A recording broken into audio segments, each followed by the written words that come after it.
When Elena Moretti served soup to a homeless stranger in Manhattan's most exclusive restaurant, she had no idea the soaked man in the corner booth controlled a financial empire worth billions.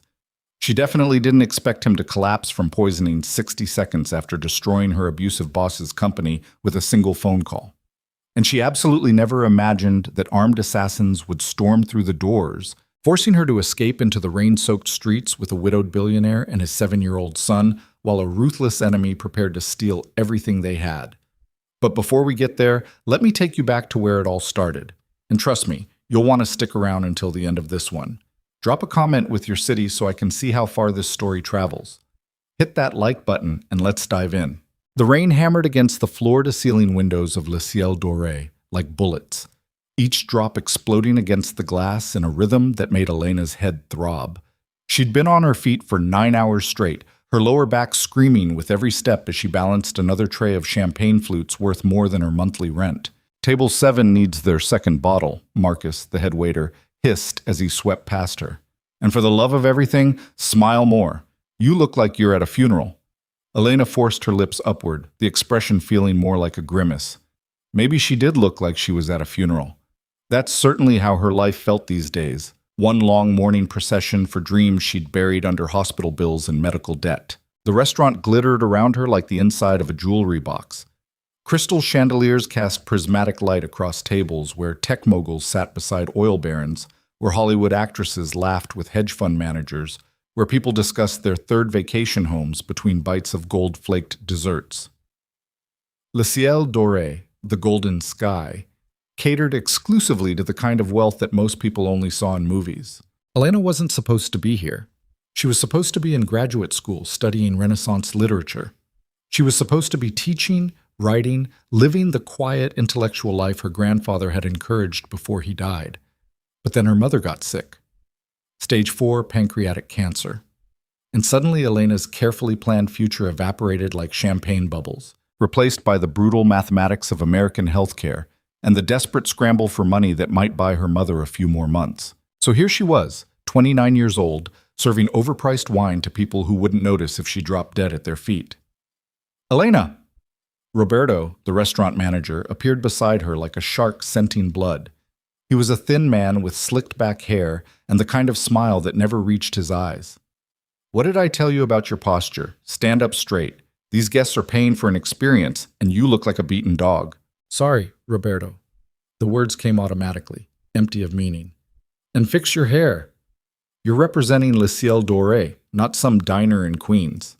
He said Queens like it was a disease. Elena tucked a loose strand of dark hair behind her ear, her fingers trembling slightly. Not from fear, she'd stopped being afraid of Roberto months ago. The trembling came from exhaustion and the particular kind of rage that had nowhere to go, that just built up inside your chest until you thought your ribs might crack from the pressure. Through the window, lightning split the sky over Manhattan. The storm was getting worse. Elena counted the seconds until thunder rolled across the city. 1, 2, 3, 4. Then the deep boom that rattled the champagne flutes on her tray. Did you hear me? Roberto's voice cut through her thoughts. Yes. Sorry. I'll fix it.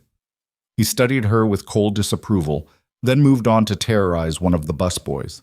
Elena delivered the champagne to table 7, where a group of investment bankers were loudly debating cryptocurrency while their dates looked bored. One of them, a man in his 40s with 2 white teeth, grabbed her wrist as she set down his glass. Hey, sweetheart, what time do you get off work? Elena gently extracted her wrist. I'm afraid I'm not available, sir. Everybody's available for the right price. He grinned at his friends, who laughed on cue. She walked away without responding, her face burning. This was the part they didn't tell you about in the job interview, how being poor meant swallowing your dignity multiple times a night, how desperation tasted like champagne and bile.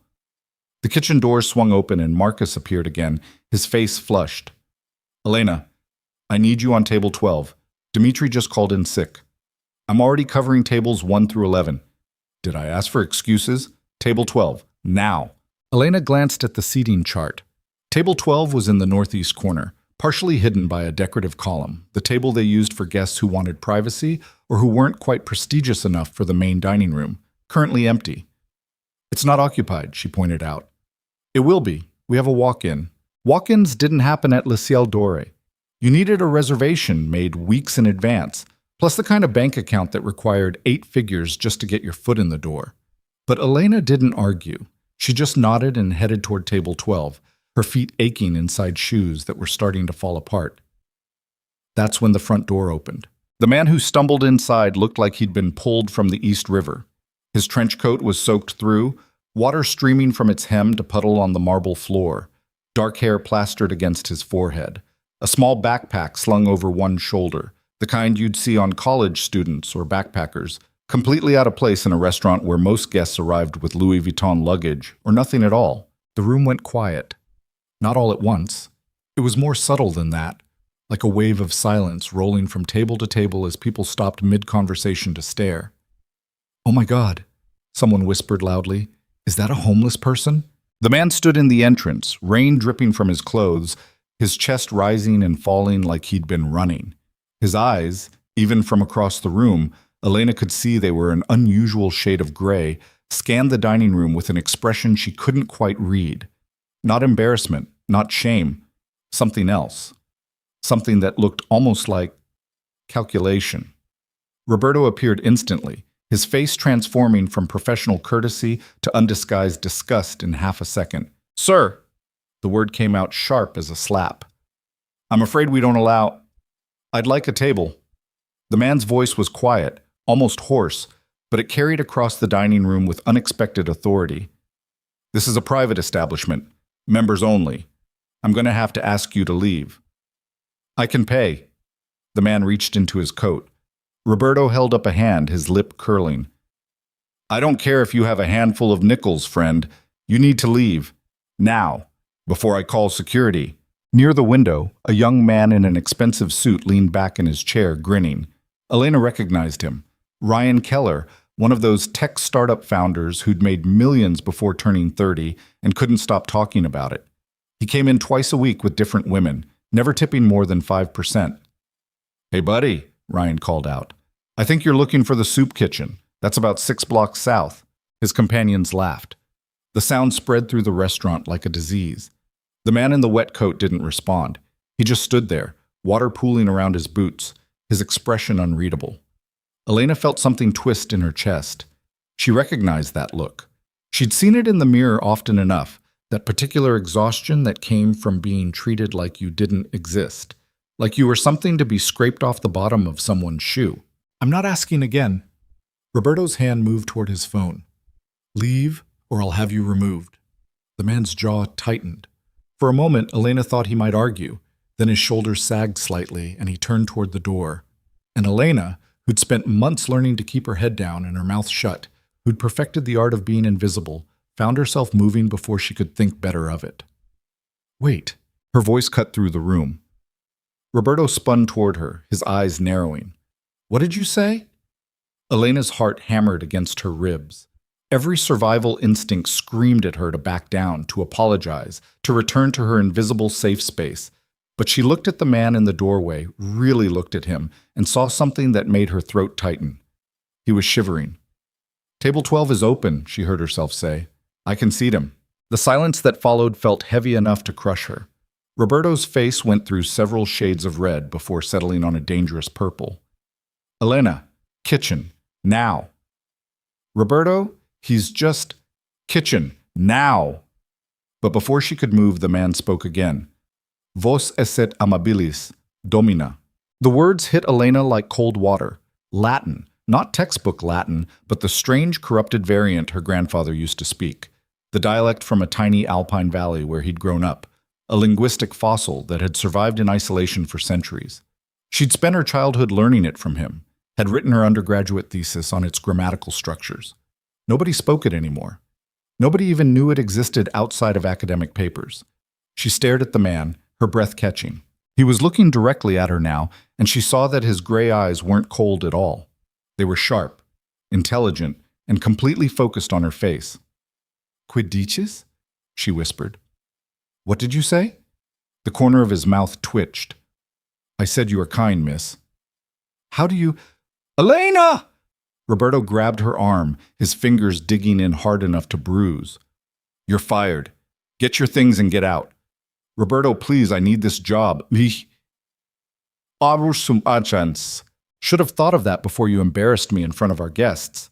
You have 5 seconds to get to the kitchen before I call the police and have you both arrested for trespassing. The room watched like spectators at a gladiator match. Elena felt her face burning, felt the familiar sting of tears she absolutely would not let fall. Not here. Not in front of these people. The man in the wet coat stepped forward. This is unnecessary. I'll leave. There's no need to, Oh, I think there's plenty of need. Ryan Keller stood up from his table, his phone already out and recording. This is gold. Homeless guy trying to crash Le Ciel Doré. My followers are going to love this. He walked over, his expensive shoes clicking against the marble, and studied the man like he was examining an insect. What's your story, bro? Trying to score some free food? Or just wanted to see how the other half lives? I'd appreciate it if you'd stop recording, the man said quietly. Public space, public property. First Amendment, my friend.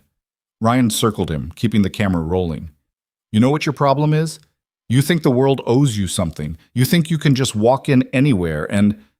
The man moved suddenly, his hand shooting out to grab Ryan's wrist. For someone who looked exhausted and beaten down, he moved with startling speed and precision. I asked you to stop recording. His voice hadn't gotten louder, but something in it made Ryan's smirk falter. Get your hands off me, you... The man released him and stepped back, but the damage was done. Ryan's face flushed with humiliation and rage. You know what? Ryan grabbed his water glass. I think you need to cool off. He threw the water directly in the man's face. The dining room gasped. Even Roberto looked shocked. The man stood there, water dripping from his hair and face, his chest rising and falling slowly. When he spoke, his voice was so quiet Elena had to strain to hear it. That was a mistake. Ryan laughed. What are you going to do about it? Sue me with your cardboard box? The man reached into his coat. Roberto tensed, probably thinking about weapons. But what the man pulled out was a phone. An expensive one, Elena noticed, completely at odds with his appearance. He dialed a single number and pressed the phone to his ear. James? Yes, it's me. Pause. I need you to pull the files on Ryan Keller. Tech startup? Yes, that one. Another pause, longer this time. The man's eyes never left Ryan's face. I want his company audited by morning, every penny accounted for, and contact our friends at the SEC. I think they'll be very interested in his fund allocations from last quarter. Ryan's smile was starting to look forced. Dude, what are you... Also call our contacts at his primary investors. I believe we hold significant shares in most of them. Explain that we're concerned about their judgment in backing Mr. Keller's venture. The man tilted his head slightly. How long will that take? No, that's fine. I'll wait. The color was draining from Ryan's face. Who the hell are you? He demanded, but his voice had lost its swagger. The man lowered the phone. My name is Adrian Thorne. The room erupted. Elena had heard that name before. Everyone who read the financial news had heard that name. Adrian Thorne, the ghost of Wall Street, the billionaire who'd vanished from public life years ago after his wife died, who supposedly controlled a financial empire so vast and so secretive that even other billionaires spoke about him in whispers. And he'd been standing in the rain, looking like a vagrant, while they mocked him. Ryan Keller looked like he might vomit. Mr. Thorne, I had no idea. Please, I was just... Quiet. Adrian raised the phone again. James? Yes, proceed with everything we discussed. Mr. Keller will be receiving calls shortly. He ended the call and slipped the phone back into his coat. Ryan was sweating now, his hands shaking. You can't do this. I'll fight it. Adrian's phone buzzed. He glanced at the screen, then showed it to Ryan. Elena couldn't see what it said, but she saw Ryan's face go white as paper. 60 seconds, Adrian said softly. That's how long it took to dismantle everything you built. I'd suggest you spend the next few hours calling your lawyers. You're going to need them. Ryan stumbled backward, his mouth opening and closing like a fish. Then he turned and ran for the door, his footsteps echoing across the marble. The dining room had gone completely silent. Adrian turned to Roberto, who looked like he'd just witnessed a natural disaster. I believe I requested a table. Mr. Thorne, Of course, sir. Absolutely. We'd be honored. Roberto was practically bowing.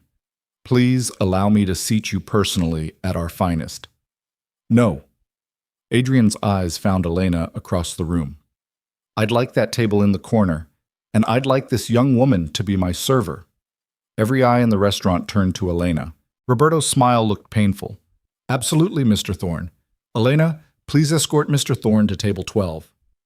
Elena's legs felt numb as she walked across the dining room. The other guests watched her like she was a creature from another planet.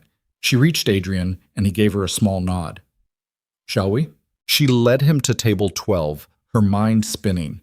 This didn't make sense. None of it made sense. Adrian Thorne was supposed to be in Zurich, or Tokyo, or wherever billionaires like him spent their time. He wasn't supposed to be walking through rainstorms in Manhattan, wearing a coat that looked like it came from a thrift store. She pulled out his chair. He sat down, water still dripping from his coat onto the floor. Can I get you something to drink? Her voice came out barely above a whisper. Just water, please. And perhaps some soup if you have it. We have a lobster bisque. Anything warm is fine. Elena nodded and turned to leave, but his voice stopped her. Thank you. She looked back. He was watching her with those strange gray eyes, and the expression on his face was hard to read. Exhaustion, yes, but also something else. Something that looked almost like pain. For what? She asked. For treating me like a person. Before she could respond, the front doors exploded inward. The sound was deafening. Wood splintering, glass shattering, screams erupting from every corner of the dining room. Elena spun around to see 3 men in black tactical gear storming inside, automatic weapons raised. Everyone on the ground! Chaos erupted. Guests dove under tables, screaming. Roberto bolted for the kitchen. One of the investment bankers from table 7 actually pulled his date in front of him like a human shield. Elena stood frozen, her brain refusing to process what was happening. Then Adrian was beside her, his hand gripping her arm with surprising strength. Come with me, right now. What? Move. He yanked her toward the kitchen doors as gunfire erupted behind them. The sound was impossibly loud, nothing like the movies. Elena felt the concussive force of each shot in her chest, saw champagne glasses exploding on tables as bullets tore through the dining room. They crashed through the kitchen doors into a world of stainless steel and shouting cooks. Adrian didn't slow down. He pulled Elena past the dishwashing station, past the walk-in freezer, toward the back exit that the staff used for smoke breaks. Wait, I don't understand. Those men are here for me, Adrian said, his voice tight. And anyone near me is in danger. I'm sorry, I'm so goddamn sorry. I shouldn't have come here. He kicked open the back door and they stumbled into the alley. Rain hammered down, instantly soaking through Elena's thin uniform. The alley was dark except for a single flickering streetlight and the glow from a black SUV idling at the far end. Adrian pulled her toward the SUV. The back door opened and a man emerged, broad-shouldered, military haircut, moving with the kind of precision that screamed special forces. Sir, we need to go. Now. Get her in the car, James. Sir, she's a civilian. I said get her in the car. James grabbed Elena's arm and practically lifted her into the SUV. Adrian dove in after her, and James slammed the door shut before sprinting to the driver's seat.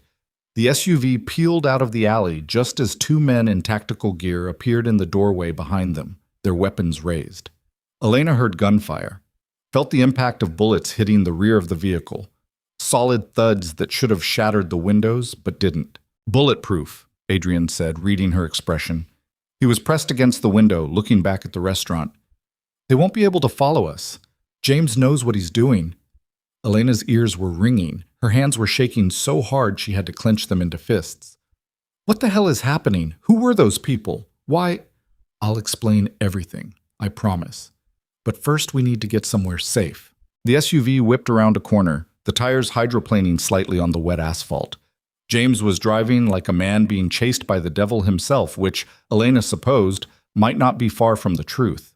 She looked at Adrian, really looked at him for the first time. Up close, she could see that beneath the wet hair and exhausted expression, he was younger than she'd expected. Maybe 32, 33. His face was lean, almost gaunt, with sharp cheekbones and a jaw that looked like it had been carved from stone. There were dark circles under his eyes that suggested he hadn't slept properly in days, maybe weeks.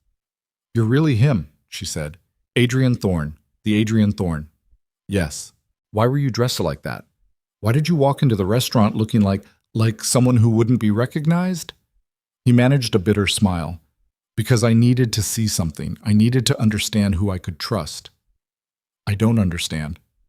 You will. He pulled off his wet coat, revealing an expensive shirt underneath, Tom Ford or Brioni, probably worth more than Elena made in a month. James, how far out are we? 15 minutes to the safe house, sir. I've got 3 teams converging on the restaurant to handle the cleanup. Casualties? Unknown at this time. Adrian's jaw tightened. He looked at Elena. I'm sorry you got caught up in this. Caught up in what? Who were those men? What did they want? They wanted me dead. He said it simply, like he was discussing the weather. They've wanted me dead for quite some time now. Tonight they finally made their move. Elena felt like she was in a car accident, that same sense of unreality, of time moving too slowly and too quickly all at once. Why? She whispered. Adrian leaned back against the seat, his eyes closing briefly.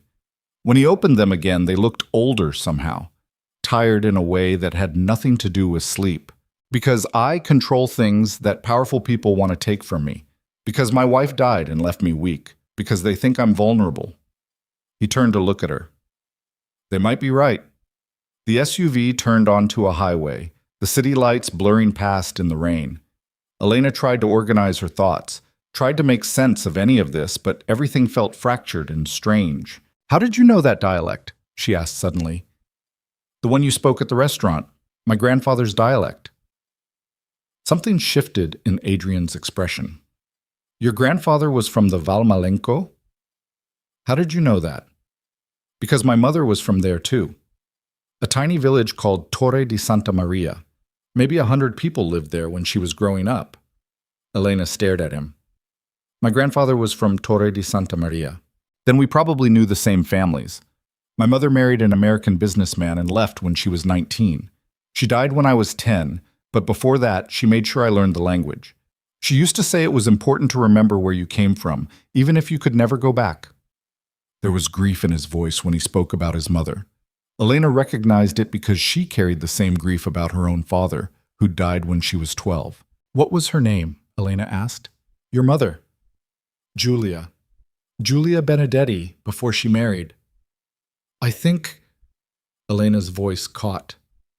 I think my grandfather mentioned that name once. He said there was a girl who left the village to marry an American. He said she was smart, brave. Adrian smiled, and for the first time the expression reached his eyes. She was both those things. They sat in silence for a moment, listening to the rain hammer against the bulletproof windows. Why did you come to the restaurant? Elena asked. If you knew it was dangerous, why put yourself in that situation? Because I needed to test something. Adrian's smile faded. I've been away from the world for a long time. Since my wife died, I've isolated myself, conducted all my business remotely, trusted almost no one.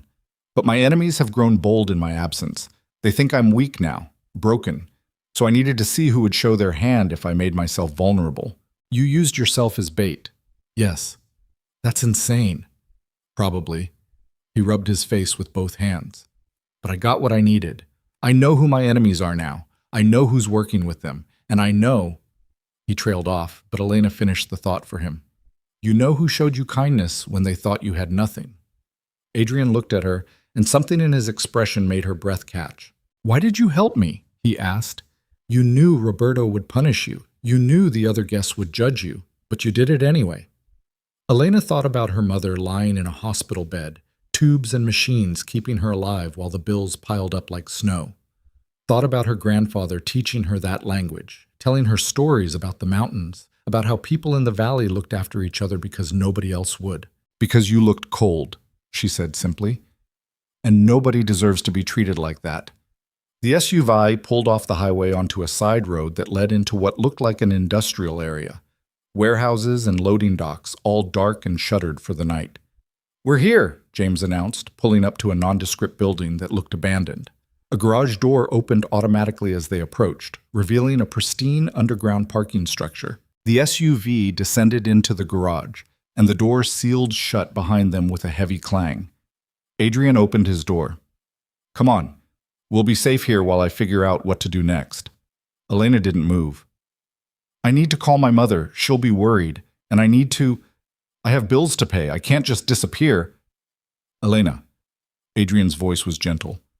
Those men who attacked the restaurant? They saw you with me. They saw me protect you, which means they now consider you a target. The words hit her like a physical blow. What? I'm sorry. I truly am. But until I neutralize the threat, you're not safe. Neither is anyone close to you. He paused. Where's your mother right now? St. Vincent's Hospital. She's in the oncology ward. Adrian pulled out his phone and dialed. James Huang, authorization code Delta 779. I need a full security detail deployed to St. Vincent's Hospital immediately. Oncology ward. Patient name. He looked at Elena. Sophia Moretti, Elena whispered. Sophia Moretti. I want 4 men on rotating shifts, and I want the hospital security briefed on potential threats. This is not a drill. Move now. He ended the call. She'll be protected. I promise you that. Elena felt tears burning in her eyes. This was too much. All of it was too much. Why are you doing this? Adrian climbed out of the SUV, then turned back to offer her his hand. Because you're in danger because of me, he said, and because... He hesitated, as if choosing his words carefully. Because I haven't met anyone like you in a very long time. Someone who does the right thing even when it costs them everything. Elena looked at his outstretched hand. She thought about the restaurant, about Roberto's cruelty, about Ryan Keller's smirk. She thought about serving people who looked through her like she was invisible, about the grinding exhaustion of trying to save her mother while the world slowly crushed her under its heel. And she thought about this man. This strange, damaged billionaire who spoke her grandfather's language and who destroyed someone's company in 60 seconds for throwing water in his face. She took his hand. They walked through a series of security doors into what looked like a high-tech command center. Monitors covered one wall, showing various security camera feeds. A small apartment had been built into the space, minimal furniture, but everything looked expensive and functional. James was already at one of the computer stations, typing rapidly. Sir, I'm getting reports from the restaurant. 4 injured, none critical. The attackers fled before police arrived. I've got our cleanup crew handling witness statements. Good. What about Sterling? No direct connection yet, but the tactical gear matches equipment we've seen his people use before. Elena felt like she'd walked into the middle of a spy movie. Who's Sterling? Adrian poured himself a glass of water from a dispenser. His movements slow and careful, like every muscle in his body hurt. Sterling Graves, another billionaire. We used to be, not friends exactly, but cordial competitors. Then my wife died, and I withdrew from public life. Sterling saw an opportunity. He's been systematically trying to take control of my assets for the past 3 years. Can't you just sue him or something? If I had proof, yes, but Sterling's smart. He hides behind shell companies, proxies, cutouts. Everything he does is just barely legal, impossible to trace directly back to him. Adrian set down the glass. Until tonight. Tonight he made a mistake. He went after me publicly with witnesses, which means he's desperate. And desperate people make more mistakes. James looked up from his monitor. Sir, we've got a problem. What kind of problem? Sterling just called an emergency board meeting. He's claiming you've become mentally unstable, that your appearance at the restaurant tonight proves you're unfit to run your companies. He's got 3 board members ready to vote for your removal. Adrian's face went very still. When? The meeting's scheduled for 9 a.m. tomorrow, Zurich time. That's... Adrian checked his watch. 15 hours from now. He's moving fast, James said. Faster than we anticipated. Adrian stood there for a moment, his jaw working. Elena could practically see him thinking, calculating, planning several moves ahead. Get me a secure line to Marcus Chen in Hong Kong, he said finally. And wake up Natasha in London. I need her legal team ready to file injunctions within the hour. Yes, sir. Adrian turned to Elena. I need to make some calls. There's a bedroom through that door if you want to rest. This is going to be a long night. Elena should have been exhausted, should have been terrified, should have been demanding to go home, to return to her normal life, however miserable it was. But instead she heard herself say, "Let me help." Adrian blinked. What? You said Sterling made a mistake by going public. That means you need people who saw what happened tonight, people who can testify. I was there. I saw everything. Elena, this is dangerous? I know. You already told me I'm a target either way. She crossed her arms. So either I sit in that bedroom feeling useless and scared, or I help you fight back. Those are my options, right? Adrian studied her face for a long moment. Then, incredibly, he smiled. James, get Elena a secure phone. She's going to need to make a statement. He looked at her. You're right. We can use tonight's witnesses. But are you sure about this? Once you're involved, there's no going back. Elena thought about her mother in the hospital, about the medical bills she could never pay, about Roberto's cruelty and Ryan Keller's smirk and every wealthy bastard who'd ever treated her like she was nothing. I'm sure, she said. And somewhere in Zurich, Sterling Graves was about to learn that the homeless man he'd tried to kill in a Manhattan restaurant had just recruited an unlikely ally, a waitress with nothing to lose and everything to fight for. The next 3 hours passed in a blur of phone calls, legal documents, and increasingly complicated financial maneuvers that made Elena's head spin. She sat at one of the workstations while James showed her how to file a formal witness statement through the encrypted system Adrian's lawyers used. Around them, Adrian paced back and forth, his phone pressed to his ear, speaking in rapid-fire German to someone in Zurich. No, I don't care what time it is there. Wake him up, Adrian said, his voice sharp enough to cut glass. Tell him if he votes with Sterling tomorrow, I'll personally ensure every regulatory agency in Switzerland takes an interest in his last 5 years of tax returns. He listened for a moment, his jaw tightening. That's not a threat, Marcus. That's a promise. He ended the call and immediately dialed another number. Elena finished typing her statement and sat back, her shoulders aching from tension. Through the windows of the command center, she could see the rain still hammering down outside. Her phone, her regular phone, not the encrypted one James had given her, sat on the desk beside her, buzzing periodically with messages. Probably from her roommate wondering where the hell she was. Possibly from the hospital. You should call your mother, Adrian said, appearing beside her so quietly she jumped. He'd shed the wet shirt and changed into dark jeans and a black sweater that probably cost more than her car. Let her know you're safe. I don't know what to tell her. The truth is usually simplest. You witnessed a crime. You're helping the police with their investigation. You'll be staying somewhere safe for a few days. He paused. I know lying to family is difficult, but the less she knows right now, the safer she is. Elena picked up her phone, then set it back down. She'll hear it in my voice. She always does. Then don't call. Send a text. Tell her you'll visit tomorrow. Will I? Be able to visit tomorrow, I mean. Adrian's expression was hard to read. I'll make sure you can. James will arrange a security detail to take you to the hospital whenever you want. A security detail. Elena laughed, the sound coming out slightly hysterical. 12 hours ago I was serving soup. Now I need armed guards to visit my mother. This is insane. Yes, Adrian agreed. It is. He sat down in the chair beside her, moving like every joint hurt. Up close, she could see the exhaustion written in every line of his face. When was the last time he'd actually slept? Why were you really at the restaurant tonight? She asked. And don't give me that line about testing people. There are safer ways to do that. Adrian was quiet for a long moment, his fingers drumming against the armrest of his chair. When he finally spoke, his voice was quieter than she'd heard it all night. Because I'm tired, he said simply. Tired of hiding. Tired of managing everything through intermediaries and encrypted calls. Tired of being a ghost. He looked at her. My wife died 4 years ago. Cancer, ovarian. By the time they caught it, there was nothing they could do. She lasted 6 months. Elena felt her throat tighten. I'm sorry. Everyone says that. Like it helps. He rubbed his eyes. After she died, I couldn't be around people anymore. Especially wealthy people. All they wanted to talk about was money, opportunities, investments. Meanwhile, my wife was gone and I had a 3-year-old son who kept asking when mommy was coming home. His voice cracked slightly on the last word. How did you... Elena didn't know how to finish the question. How did I keep going? I didn't, really. I put Lucas in the care of nannies and tutors and threw myself into work. Built walls, cut people off, turned my company into a fortress and myself into a prisoner inside it. He laughed bitterly.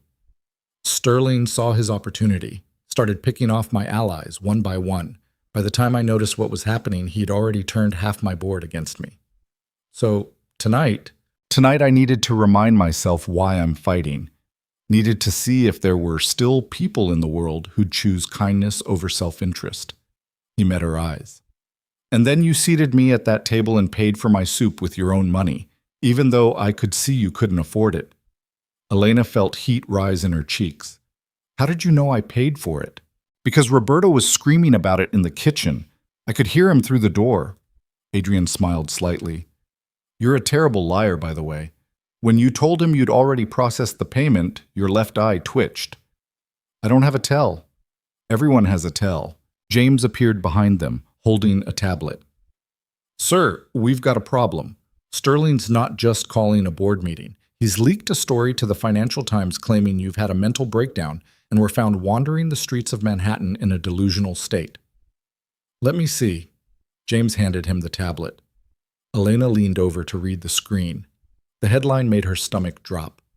Reclusive billionaire Adrian Thorne spotted in apparent mental crisis. The article featured a grainy photo, clearly taken by someone at the restaurant, showing Adrian in his wet coat, looking disheveled and exhausted. The text below it painted a damning picture of a man who'd lost touch with reality after his wife's death, who'd become paranoid and unstable, whose grip on his business empire was slipping.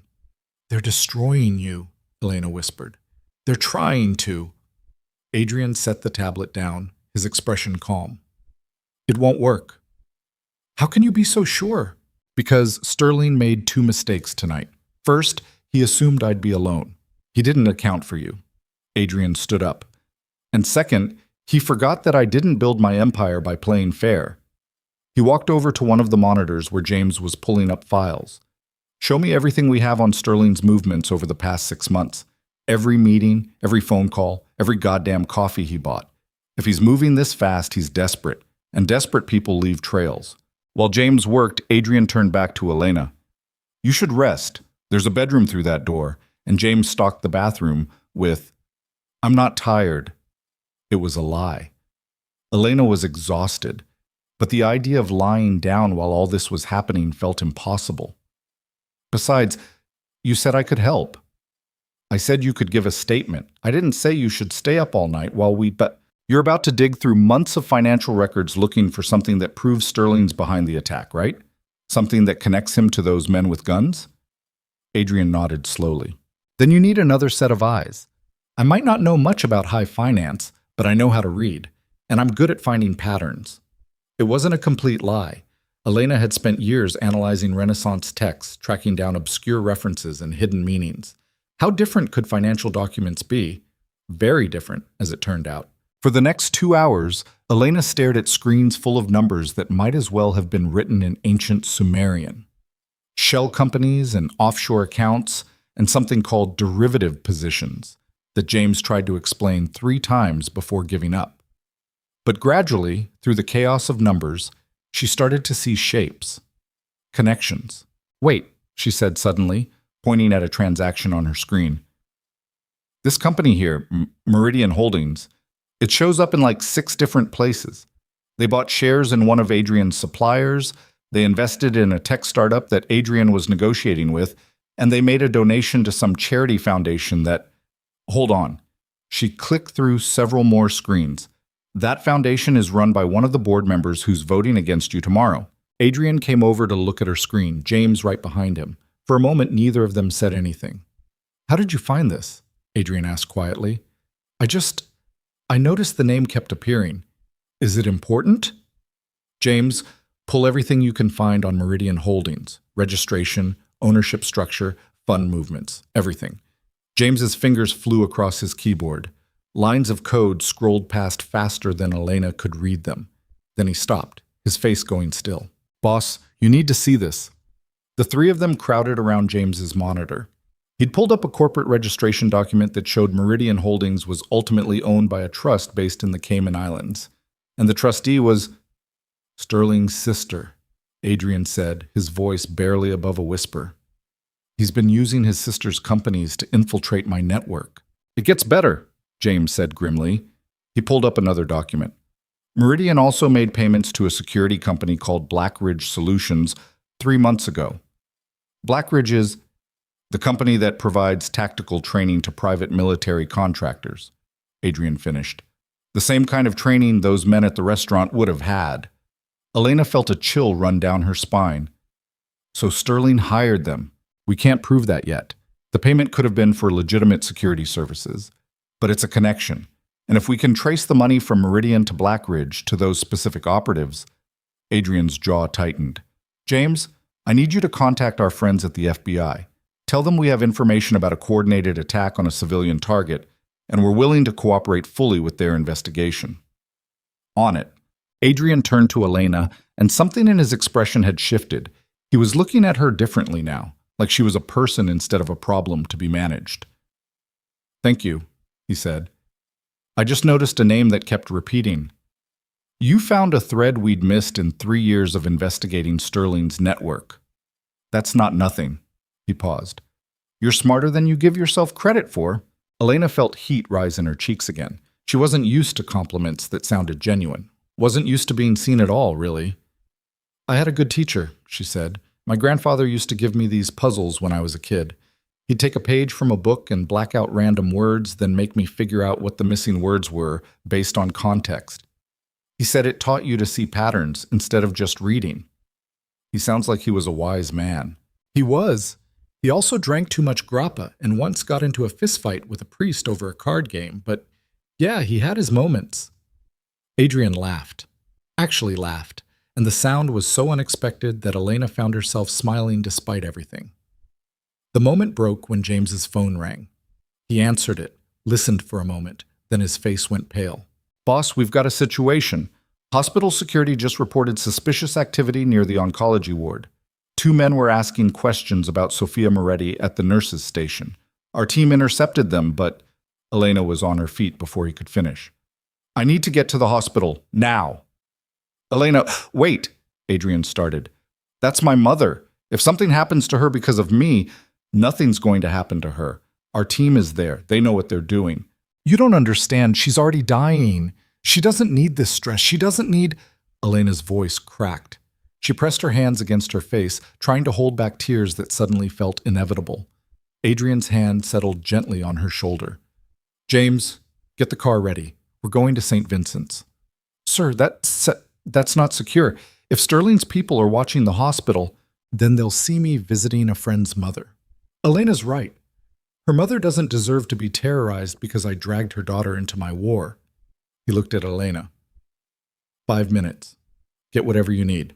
The drive to St. Vincent's took 20 minutes through rain-slicked streets that were mostly empty at 4 a.m. Elena sat in the back of the bulletproof SUV, her knee bouncing nervously, while Adrian made calls to coordinate with the security team at the hospital. James drove with one hand on the wheel and the other on a pistol that sat in the cup holder between the seats. The casual presence of the weapon should have terrified Elena, but instead it just felt surreal, like she'd stepped into someone else's life. They pulled up to a side entrance of the hospital where 2 men in suits were waiting. Former military, Elena guessed from the way they stood. One of them opened the SUV door. Mr. Thorne, the situation's contained. The 2 individuals in question claimed to be insurance investigators, but their credentials didn't check out. Hospital security has their information and photos. Where's Mrs. Moretti? Still in her room. She's stable. One of our people has been stationed outside her door since we arrived. Elena pushed past them without waiting for permission. She knew this hospital too well, had spent too many nights here over the past year. She navigated the corridors on autopilot, barely registering the flickering fluorescent lights or the antiseptic smell that always made her stomach turn. Her mother's room was at the end of the oncology ward. A man in a dark suit stood outside the door, and he nodded to Elena as she approached. Inside, her mother was asleep, her face gaunt in the dim light from the monitors beside the bed. She looked smaller than Elena remembered, frailer, like she was slowly disappearing into the white hospital sheets. Elena sank into the chair beside the bed and took her mother's hand. The skin felt paper thin, the bones too prominent. "I'm sorry, Mom," she whispered. "I'm so sorry." Behind her, she heard Adrian enter quietly. He stood near the door, giving her space. For a long moment, the only sound was the steady beep of the heart monitor and the soft hiss of the oxygen machine. How long has she been sick? Adrian asked quietly. 14 months. They said she had maybe 6 months left when they diagnosed her. That was a year ago. Elena's voice was steady, clinical. She'd learned to talk about it this way, like it was happening to someone else. She's tougher than they thought. She must be if she raised someone like you. Elena looked back at him. You don't know anything about me. I know you paid for a stranger's soup with money you probably needed for something else. I know you found a connection in my files that my investigators missed. I know you demanded to come here even though you knew it might be dangerous. He moved closer, his footsteps quiet on the linoleum floor. That tells me plenty. Those are just things I did. They don't tell you who I am. Don't they? Before Elena could respond, her mother stirred. Her eyes fluttered open, unfocused at first, then sharpening when she saw Elena. Tesoro, she murmured, her voice raspy from sleep and medication. What are you doing here? It's the middle of the night. I wanted to check on you. Liar. You're a terrible liar. Always have been. Her mother's eyes shifted to Adrian. And who's this? Please tell me you finally brought home a boy who isn't another struggling artist. Mom. What? I'm dying. I'm allowed to be nosy. She studied Adrian with the kind of frank assessment that only sick people and very old people can get away with. You're too skinny. Elena, make him a sandwich. Despite everything, Elena found herself laughing. He doesn't need a sandwich, Mom. Everyone needs a sandwich, especially rich boys. They never eat properly. She shifted in the bed, wincing slightly. What's your name? Adrian Thorne, ma'am. Italian? My mother was. Then you definitely need to eat more. Italian boys should have some meat on their bones. She reached for the water cup on her bedside table, and Elena helped her take a sip. So what brings you to my daughter's life at 4 a.m? And don't lie to me. I can smell a lie from 3 rooms away. Adrian glanced at Elena, who nodded slightly. If her mother was going to be under security protection, she deserved to know why. I'm in some trouble, Adrian said carefully. Elena helped me tonight, and now some people who don't like me very much might try to use her to get to me. I've arranged for security to keep you safe until the situation is resolved. Sophia Moretti absorbed this information with the calm of someone who'd already faced down the worst thing that could happen to her.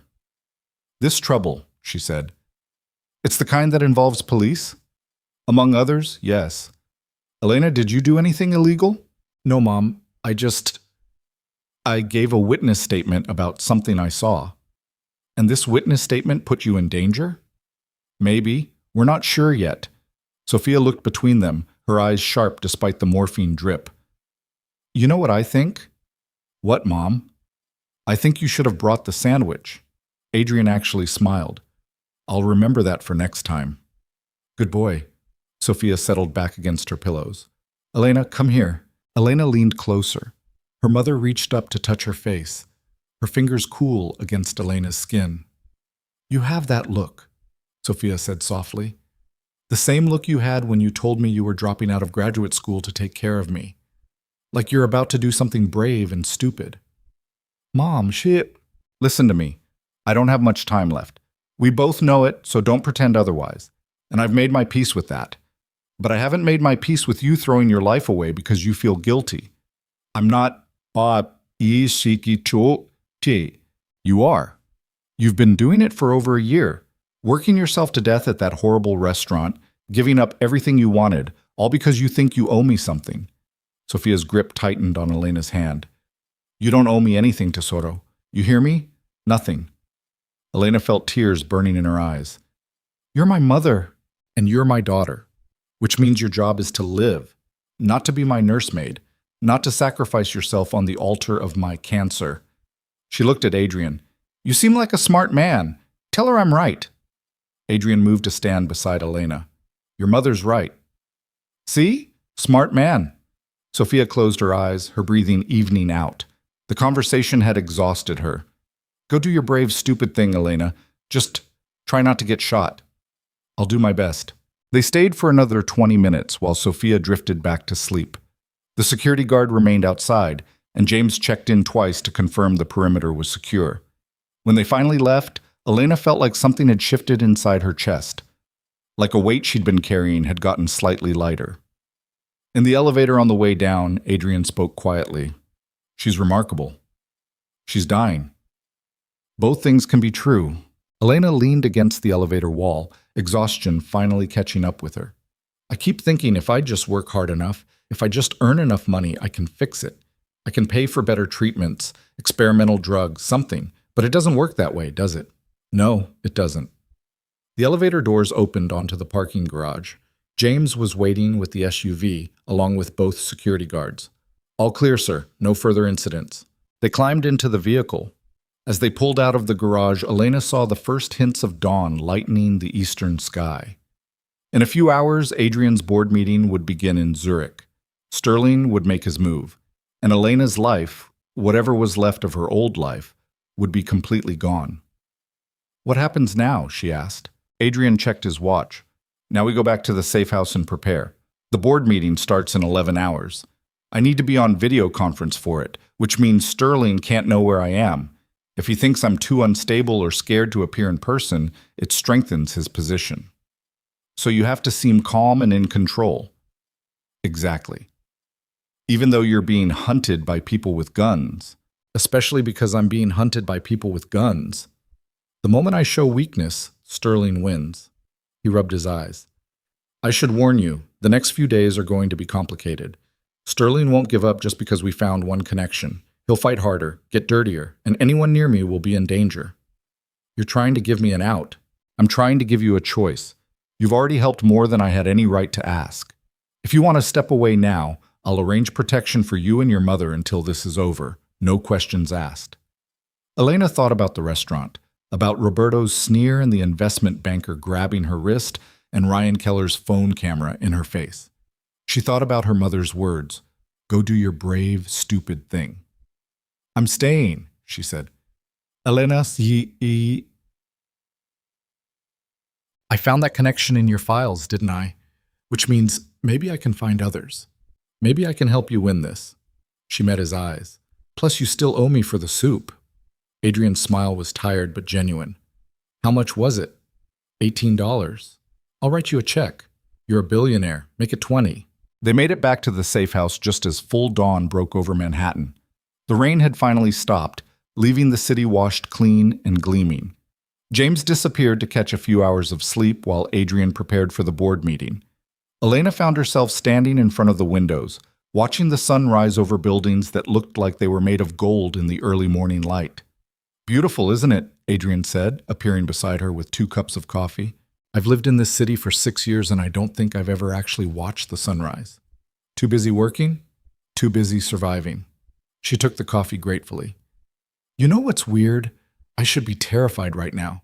Men with guns tried to kill you. Sterling's people are stalking my mother. My entire life has been turned upside down, but instead I just feel awake, like I've been sleepwalking for years and I'm finally conscious again. Adrenaline is a hell of a drug. It's not just adrenaline." She turned to face him. "When was the last time you felt alive? Actually alive, not just going through the motions?" Adrian was quiet for a long moment. "The day before my wife got her diagnosis. We took Lucas to Central Park.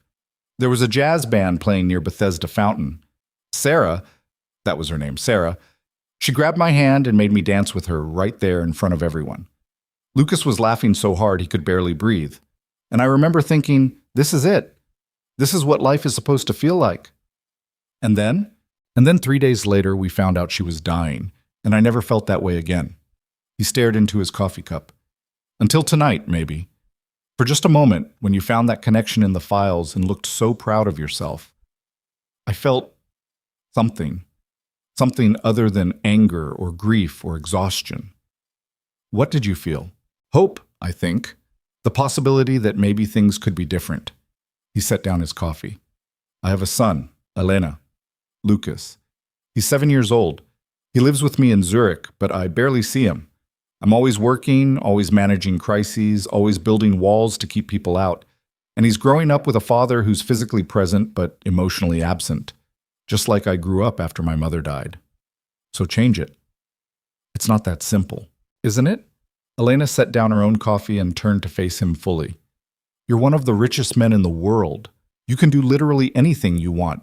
If you wanted to spend more time with your son, you could. And let Sterling take everything I've built, everything Sarah and I worked for together? What's the point of keeping the empire if you lose yourself in the process? If you lose your son?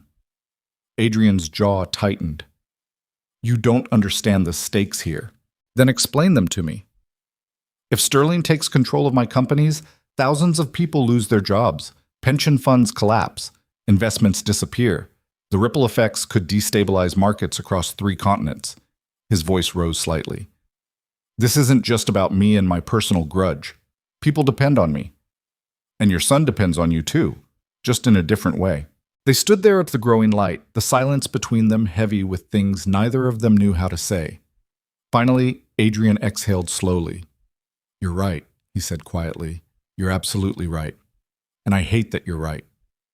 Story of my life. Despite everything, he smiled. Then his phone buzzed. He glanced at the screen and his expression hardened. It's starting. Sterling just released another statement claiming I've disappeared completely. He's painting himself as the responsible party trying to save my company from my own incompetence. Can he actually win at the board meeting? If he has enough votes, yes. He needs a simple majority to declare me unfit and assume temporary control. Adrian pulled up a document on his phone. I've got 4 votes I can count on. Sterling has 3.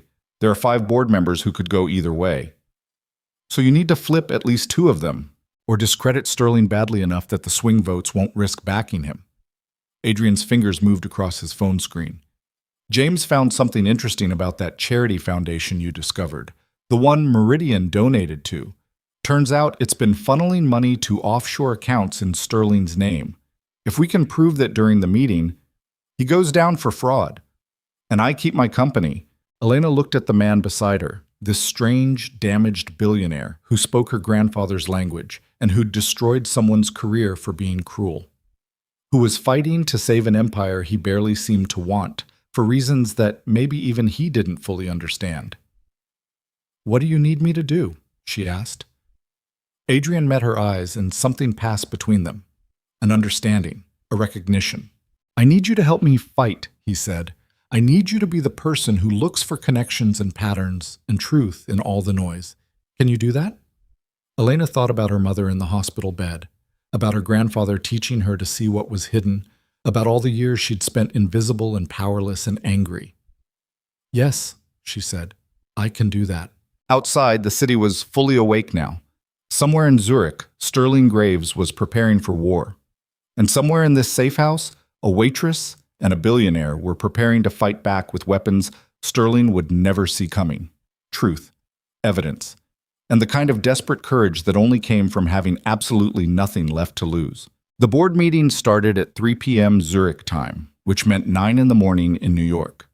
By then, Elena had consumed enough coffee to fuel a small vehicle and had read through so many financial documents that numbers were starting to blur together in her vision. James had returned from his brief sleep looking almost as exhausted as when he'd left, and Adrian hadn't slept at all. He sat at the main workstation wearing a crisp white shirt and navy suit jacket that made him look nothing like the soaked stranger from the restaurant. Below the camera frame, he still wore the sweatpants he'd changed into hours ago. Elena had laughed when she noticed, and Adrian had shrugged. They can see my face and my credibility, he'd said. They don't need to see my comfort. Now the large monitor flickered to life, showing a sleek conference room in Zurich. 12 faces appeared in individual video boxes arranged around the screen. Elena recognized Sterling Graves immediately, silver-haired, tanned, with the kind of teeth that came from expensive cosmetic work. He was smiling. Adrian, Sterling said, his voice warm and concerned in a way that made Elena's skin crawl. I'm so glad you could join us. We've all been very worried about you.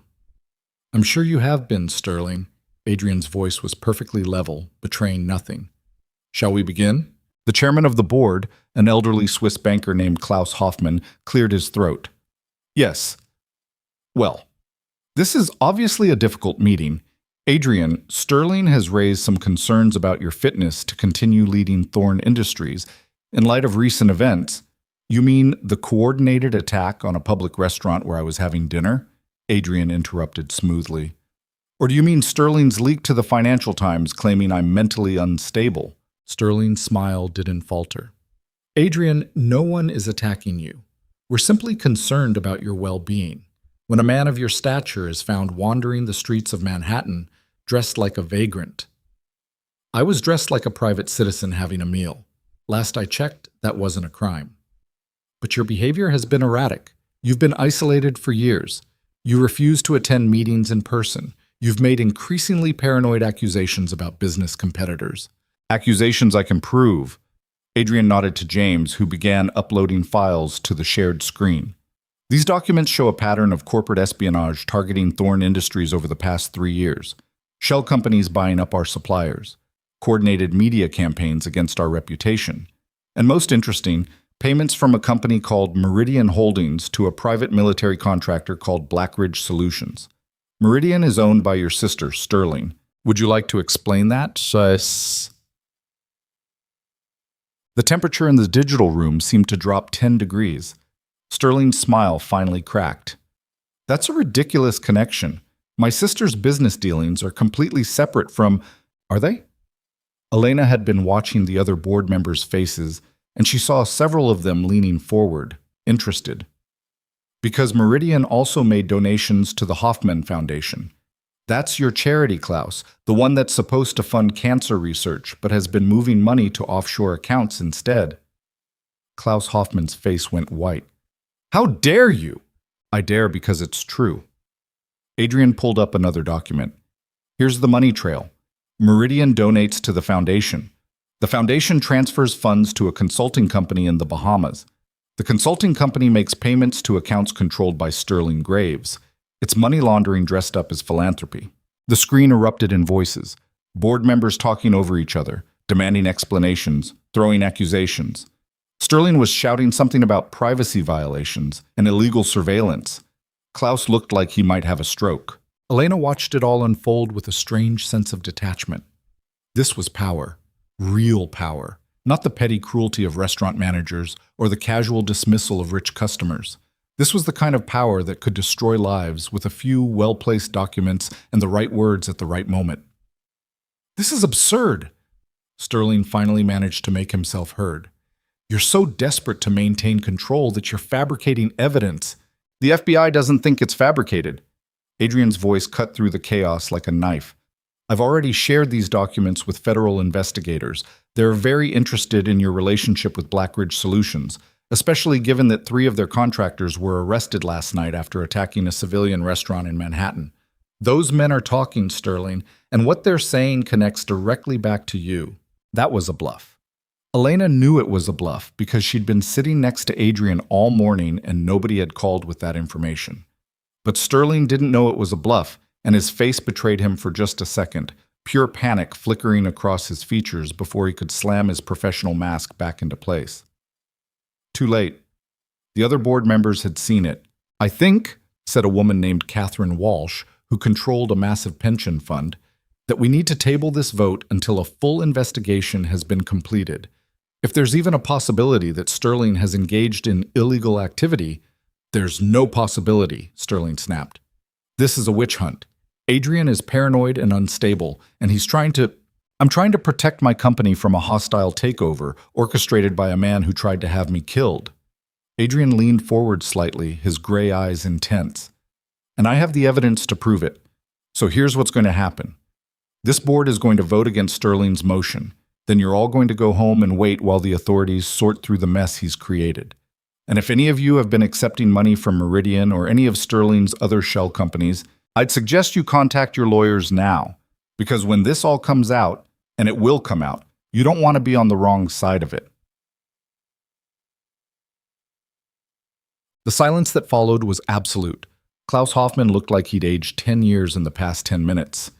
I move to table the vote pending investigation. Seconded, Catherine Walsh said immediately. All in favor? 9 hands went up. Only Sterling and 2 others abstained. Motion passes.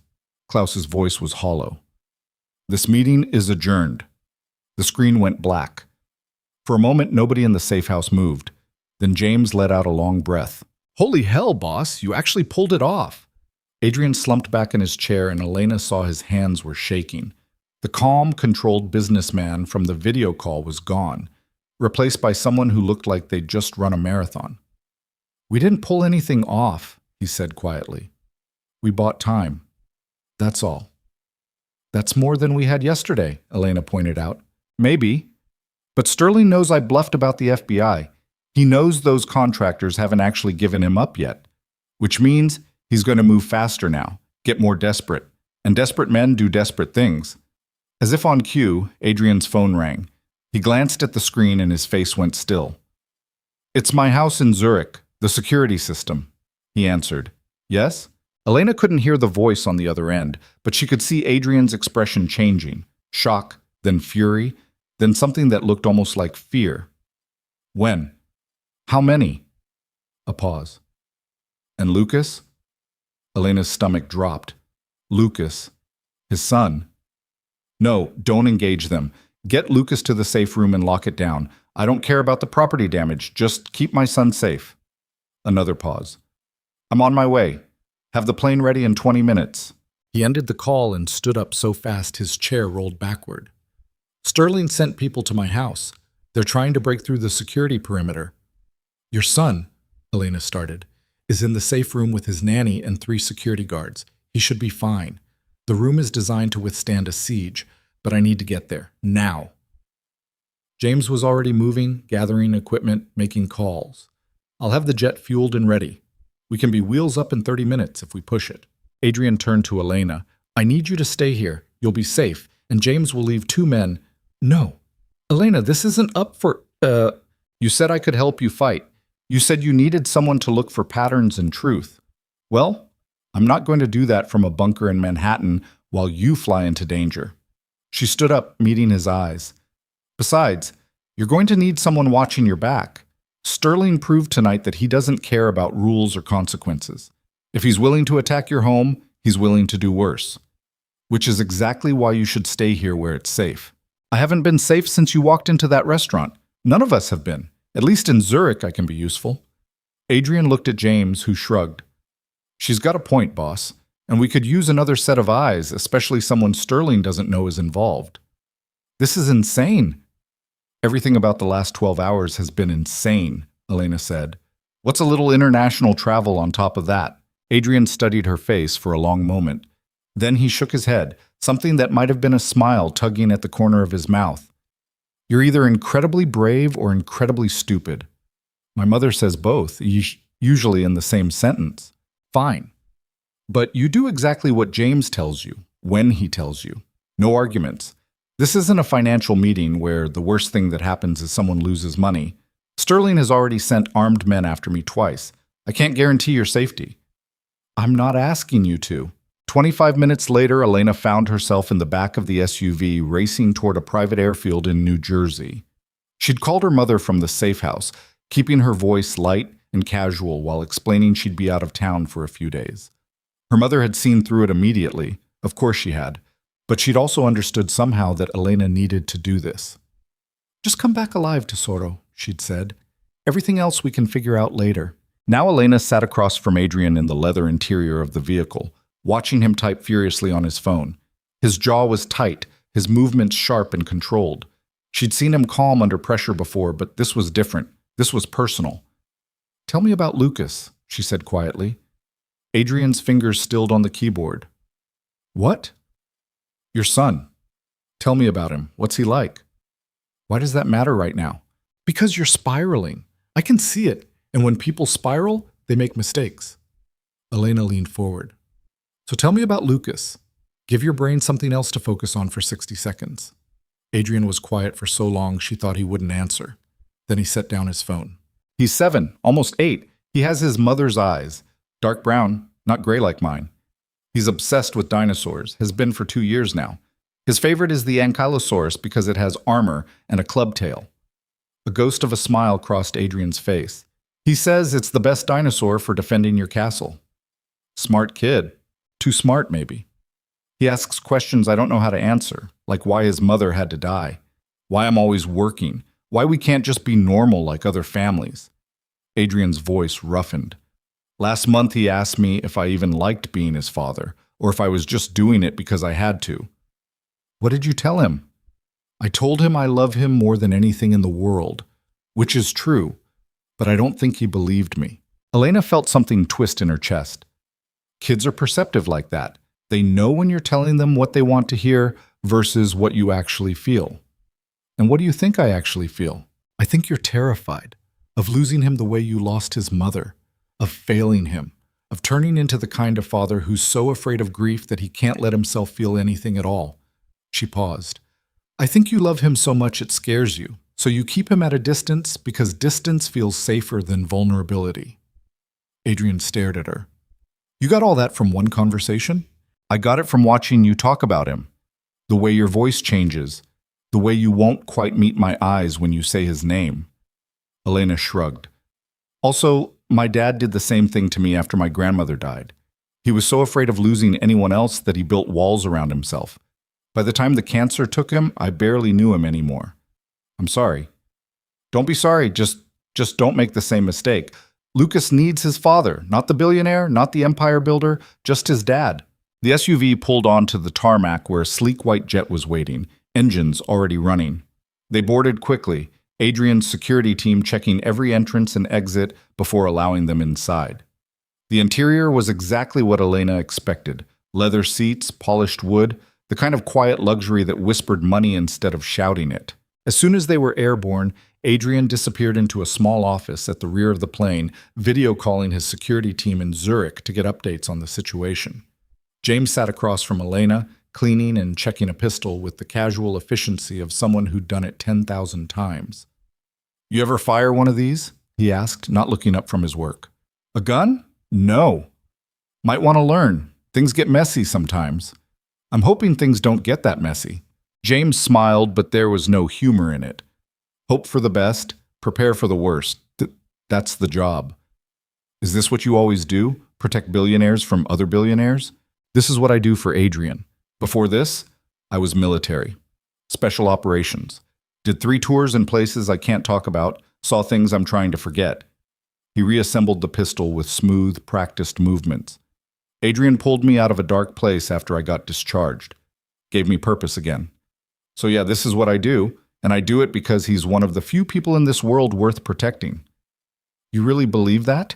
I've seen him give away millions to strangers. I've watched him destroy his own profit margins to save workers' jobs. Last year, a factory in Bangladesh collapsed. One of his suppliers. He could have walked away, claimed no responsibility. Instead, he paid for funerals, medical care, rebuilt the whole facility with better safety standards. Didn't even tell anyone. I only know because I handle his financial security. James met her eyes. Most billionaires I've met are parasites. Adrian's different. He actually gives a damn. Before Elena could respond, Adrian emerged from the office looking grim. Status update. Sterling's people breached the outer perimeter but couldn't get through the reinforced doors. Lucas is still secure in the safe room. Local police are en route, but Sterling's lawyers are already claiming it was a misunderstanding, that they were private security conducting a routine check. A routine check with automatic weapons? Elena said. Apparently they claim the weapons were never actually drawn, that my security team is exaggerating the threat to make Sterling look bad. Adrian's jaw tightened. It's going to be his word against mine, and half the board still thinks I'm paranoid. What about security footage? Being reviewed now, but even with footage, Sterling can claim his contractors went rogue, that he never authorized an actual attack. He's covered his tracks well. The flight to Zurich took 8 hours. Elena tried to sleep, but couldn't. She kept thinking about the men with guns at the restaurant, about her mother in the hospital, about a 7-year-old boy hiding in a safe room wondering why people wanted to hurt his father. Somewhere over the Atlantic, she found Adrian standing at the window, staring out at the darkness. Can't sleep either? She asked. Sleep feels like a luxury I can't afford. He didn't turn around. Every time I close my eyes, I see Sarah. The last days. The way the cancer hollowed her out until she was barely there anymore. And then I see Lucas, and I wonder how long before I lose him too. Not to cancer, but to my own failure as a father. You're not failing him, aren't I? I'm dragging him through this war with Sterling, putting him in danger because I refuse to give up my empire. Maybe he'd be better off if I just walked away. Let Sterling have it all. Take Lucas somewhere quiet and actually be his father for once. Elena moved to stand beside him. You really believe that? I don't know what I believe anymore. Then let me tell you what I see. I see a man who's fighting to protect what his wife helped him build. I see someone who cares enough about his employees that he won't let a parasite like Sterling destroy their livelihoods. And I see a father who's terrified of failing his son, which means he still cares deeply about being a good father. She paused. Bad fathers don't worry about being bad fathers. They just are. Adrian finally turned to look at her. When did you become so wise? I'm not wise. I'm just good at pattern recognition, remember? And the pattern I see with you is someone who's been running from grief for so long that he's forgotten how to stand still and feel things. Feeling things hurts. Yeah, it does. But it also means you're alive. They stood there in the darkened cabin, the only sound the steady hum of the engines. After a moment, Adrian spoke again, his voice barely above a whisper. The night Sarah died, I was holding her hand. Lucas was asleep in the chair beside the bed. And right at the end, she looked at me and said, Don't let this break you. She made me promise. And then she was gone. His breath hitched. I've been trying to keep that promise, trying to stay functional, to keep the company running, to raise Lucas. But I think I've been keeping the promise wrong. I've stayed unbroken by not letting myself feel anything at all. And that's not living. That's just existing. Elena didn't know what to say. So she did the only thing she could think of. She took his hand, just held it, the same way she'd held her mother's hand in the hospital, a reminder that he wasn't alone. Adrian's fingers tightened around hers. They stood like that for a long time, watching darkness give way to dawn somewhere over the Atlantic. They landed in Zurich at 2 p.m. local time. The city spread out below them, all pristine streets and mountain views and the kind of quiet wealth that didn't need to announce itself. A convoy of SUVs was waiting on the tarmac, along with a severe-looking woman in her 50s who introduced herself as Margit, head of Adrian's household security. Mr. Thorne, the situation is contained, she said in crisp, accented English. Lucas is asking for you. He's frightened, but unhurt. Take me to him. They drove through streets that looked like something from a postcard, clean, efficient, beautiful in a way that felt almost sterile. Adrian's estate was in the hills overlooking Lake Zurich, behind gates that looked decorative but which Elena suspected could withstand a tank. The house itself was modern, all glass and steel and minimalist lines. Beautiful, but cold, like a museum instead of a home. Inside, Adrian went immediately to the safe room, a reinforced panic room built into the basement. When the heavy door swung open, a small boy launched himself at Adrian with enough force to nearly knock him over. Papa! Adrian caught him, lifting him up despite the boy's size. Hey, buddy, I'm here. You're safe. Lucas buried his face in Adrian's shoulder. He was small for 7, with dark curly hair and wide brown eyes that were currently filled with tears. There were bad men. Margit said they wanted to hurt you. Margit was being careful. They're gone now. And I'm fine, see? Adrian pulled back enough to meet his son's eyes. I'm right here. You were in America. You're always somewhere else. The words hit Adrian like a physical blow. Elena could see it in the way his face crumpled for just a second before he pulled himself together. I know, Lucas. I know. And I'm sorry. But I'm here now, and I'm not going anywhere. Not tonight. Lucas studied his father's face with the kind of serious intensity that only children can manage. Promise? Promise. The boy seemed to accept this. He turned in Adrian's arms and noticed Elena for the first time. Who's that? This is my friend Elena. She helped me in New York. Like a superhero? Elena smiled. More like a waitress who got lucky. What's a waitress? Someone who brings people food at restaurants. Lucas considered this. That sounds nice. Papa never takes me to restaurants. He says it's not safe. There was accusation in those words, and pain. Adrian's jaw tightened, but before he could respond, Margit appeared. Mr. Thorne, the police are here. They want your statement about the incident. Of course they do. Adrian set Lucas down gently. Buddy, can you show Elena your dinosaur collection while I talk to the police? I promise I'll be right back. Lucas looked uncertain, but he nodded. He reached out and took Elena's hand with the unconscious trust that children sometimes show strangers. Come on, I have an ankylosaurus. It's the best one because it has armor. Elena let herself be led upstairs to a bedroom that was tastefully decorated but felt oddly impersonal, like someone had hired a designer to create the perfect child's room without actually consulting the child. The dinosaurs, though, those were clearly Lucas's own choice. Dozens of them lined shelves organized by species and size with the kind of careful precision that reminded Elena painfully of Adrian. This one's my favorite, Lucas said, holding up the ankylosaurus. Papa got it for me when Mama died. He said it would protect me. That's a good choice. Very protective dinosaur. Do you have a favorite dinosaur? I think probably the Stegosaurus. I like the plates on its back. Lucas nodded seriously, as if this revealed something important about her character. That's a good one, too. Do you want to play dinosaurs with me? Elena glanced toward the door, wondering how long Adrian would be with the police. Sure. How do we play? For the next 20 minutes, Elena found herself in an elaborate game that involved dinosaurs defending a castle made of blocks against invading forces. Lucas narrated the entire thing with complete seriousness, his earlier fear apparently forgotten in the joy of play. And somewhere in the middle of it, Elena realized she was actually having fun. When Adrian finally returned, he found them in the middle of an epic battle between the Ankylosaurus and a T-Rex that Lucas insisted was the bad guy because he eats everyone. Who's winning? Adrian asked.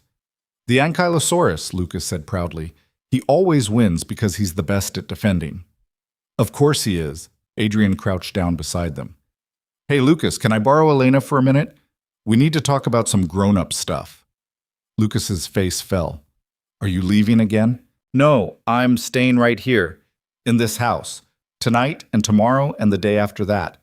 I promise. He reached out to ruffle his son's hair. But I need to work out some things with Elena first. Why don't you have Margit bring you a snack? I'll come find you in half an hour and we can have dinner together. Just you and me. Really? Really? Lucas seemed to weigh this, then nodded. He carefully set down his dinosaurs and went to find Margit, leaving Adrian and Elena alone in the bedroom. Adrian sank onto the floor beside the block castle, suddenly looking exhausted. The police are useless. Sterling's lawyers already have them convinced this was a misunderstanding. Without proof that he ordered the attack, they can't do anything. What about the security footage? It shows armed men approaching the house. It doesn't show who sent them or why. Sterling's claiming it was a private security firm he hired to assess vulnerabilities in my system as a favor, helping me improve my defenses.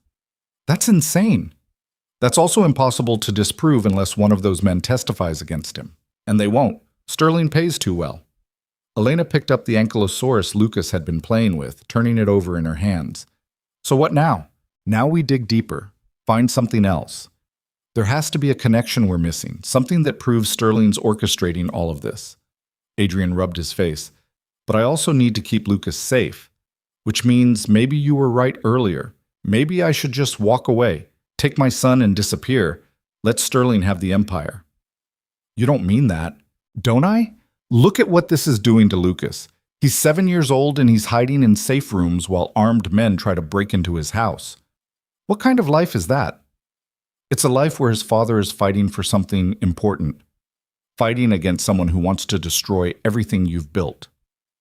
Elena set down the dinosaur. Lucas is scared right now, yes, but he's also watching you refuse to give up, refuse to let the bad guys win. That matters. Or he's watching me put my pride ahead of his safety. Is it pride or is it principle? Elena met his eyes. You told me thousands of people depend on your company, that if Sterling takes over, pension funds collapse and jobs disappear. That's not pride, Adrian. That's responsibility. And teaching Lucas that sometimes you have to fight for what's right, even when it's dangerous. That's not a bad lesson. Adrian was quiet for a long moment. Then he shook his head, almost smiling. How do you do that? Do what? See things so clearly. Make complicated decisions seem simple. Nothing about this is simple, but sometimes you have to choose between bad options and slightly less bad options, and running away feels like the worst choice. Even if it means Lucas stays in danger? Lucas is already in danger. The question is whether you're going to teach him to hide from it or face it. Elena stood up, offering Adrian her hand. Besides, you're not alone in this anymore. You've got James, you've got me. We'll figure something out. Adrian took her hand and pulled himself to his feet. For a moment they stood very close, and Elena was suddenly aware of how different he looked from the man at the restaurant, cleaned up, rested, but still carrying that same bone-deep exhaustion in his eyes. "Thank you," he said quietly, "for coming here, for helping with Lucas, for all of it. You're welcome. Now go have dinner with your son. I'll work with James on finding that missing connection." But before Adrian could respond, an alarm started blaring through the house. Loud, insistent, impossible to ignore. Adrian's phone buzzed simultaneously, and when he looked at the screen, his face went white. "That's the security system for my office downtown. Someone's trying to break into the servers." He was already moving toward the door. "If they access those files, they'll have everything," Elena finished. "Every document we found on Sterling, every piece of evidence." "James!" Adrian was running now, Elena right behind him. They found James in the security center, already pulling up camera feeds from Adrian's downtown headquarters. The screen showed a team of 6 people in business suits entering the building through the front door. They had key cards, security badges. They looked like they belonged there. "Inside job," James said tersely. "They've got access credentials. Building security is letting them right through. How long until they reach the server room?" 4 minutes. Maybe 5 if they hit traffic in the elevators. Adrian swore viciously. "Can we lock them out remotely?" "Not without shutting down the entire network. And if we do that, it triggers the automatic data purge. We'd lose everything. Including our evidence against Sterling. Including everything." Elena stared at the screens, her mind racing. 6 people. 4 minutes. And if they reached that server room, Sterling won. He'd destroy the evidence, and there would be nothing left to stop him from taking over Adrian's company, from getting away with everything he'd done. "Then we don't let them reach it," she said.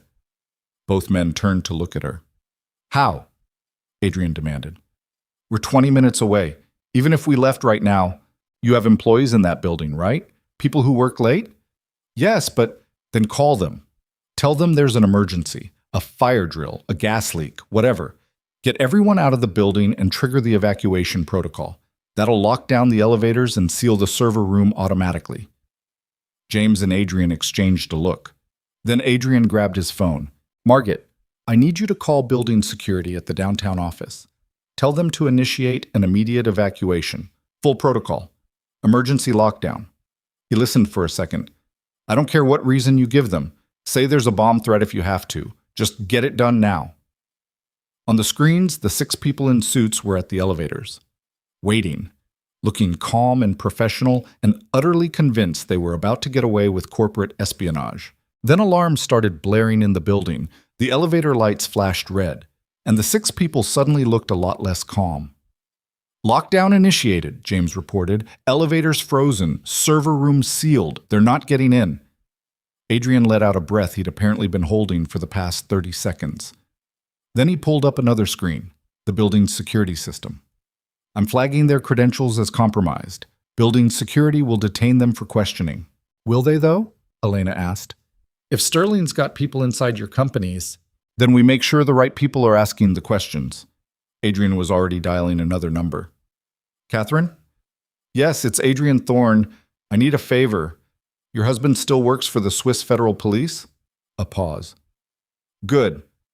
I have 6 people attempting corporate espionage at my downtown office. They're being detained now. I need officers I can trust to take custody before Sterling's lawyers make them disappear." Elena watched him work, coordinating responses, calling in favors, building a case piece by piece. This was what he did. This was why Sterling couldn't beat him through normal means, because Adrian was better at this game, smarter, more connected, more ruthless when he needed to be. But Sterling knew that too, which is why he kept escalating, kept pushing harder, which meant this wasn't over, not even close. 20 minutes later, Adrian's phone rang again. He put it on speaker so Elena and James could hear. "Mr. Thorne, this is Inspector Mueller with the Federal Police. We've taken custody of the 6 individuals from your office building. They're claiming they had legitimate access to conduct a scheduled security audit. An audit I never authorized, Adrian said flatly.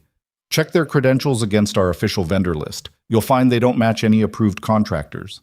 We're doing that now. However, their lawyer has already arrived and is threatening legal action for false imprisonment. Let me guess. The lawyer works for Sterling Graves. There was a pause. How did you know that? Because this is the third attack on my assets in 24 hours, Inspector, and they all connect back to the same source. I've already sent you the documentation showing financial links between Graves and the contractors who attacked a restaurant in Manhattan last night. Now you have 6 more people connected to him attempting to access my secure servers. At some point, the pattern becomes impossible to ignore. Mr. Thorne, I understand your frustration, but without direct evidence that Mr. Graves ordered these actions, then get me that evidence, question those 6 people, trace their payments, find out who hired them, and follow the money. That's your job, isn't it? The inspector's voice hardened slightly. I'm aware of my job, Mr. Thorne. I'm also aware that accusations against men like Sterling Graves require more than circumstantial connections.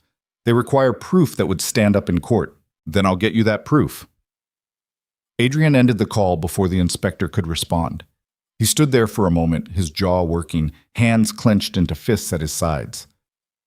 Boss, James said carefully, maybe we should... I know what you're going to say. Slow down. Be careful. Don't do anything rash. Adrian turned to face them. But Sterling's not slowing down. He's escalating.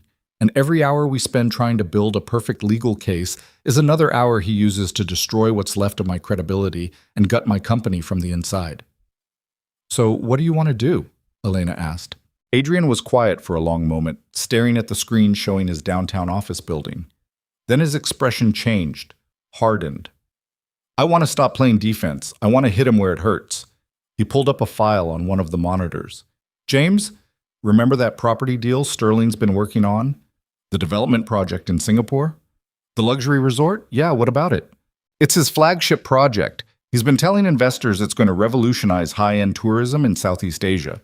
He's sunk almost $2 billion into it, most of it borrowed against his other holdings. Adrian's fingers moved across the keyboard.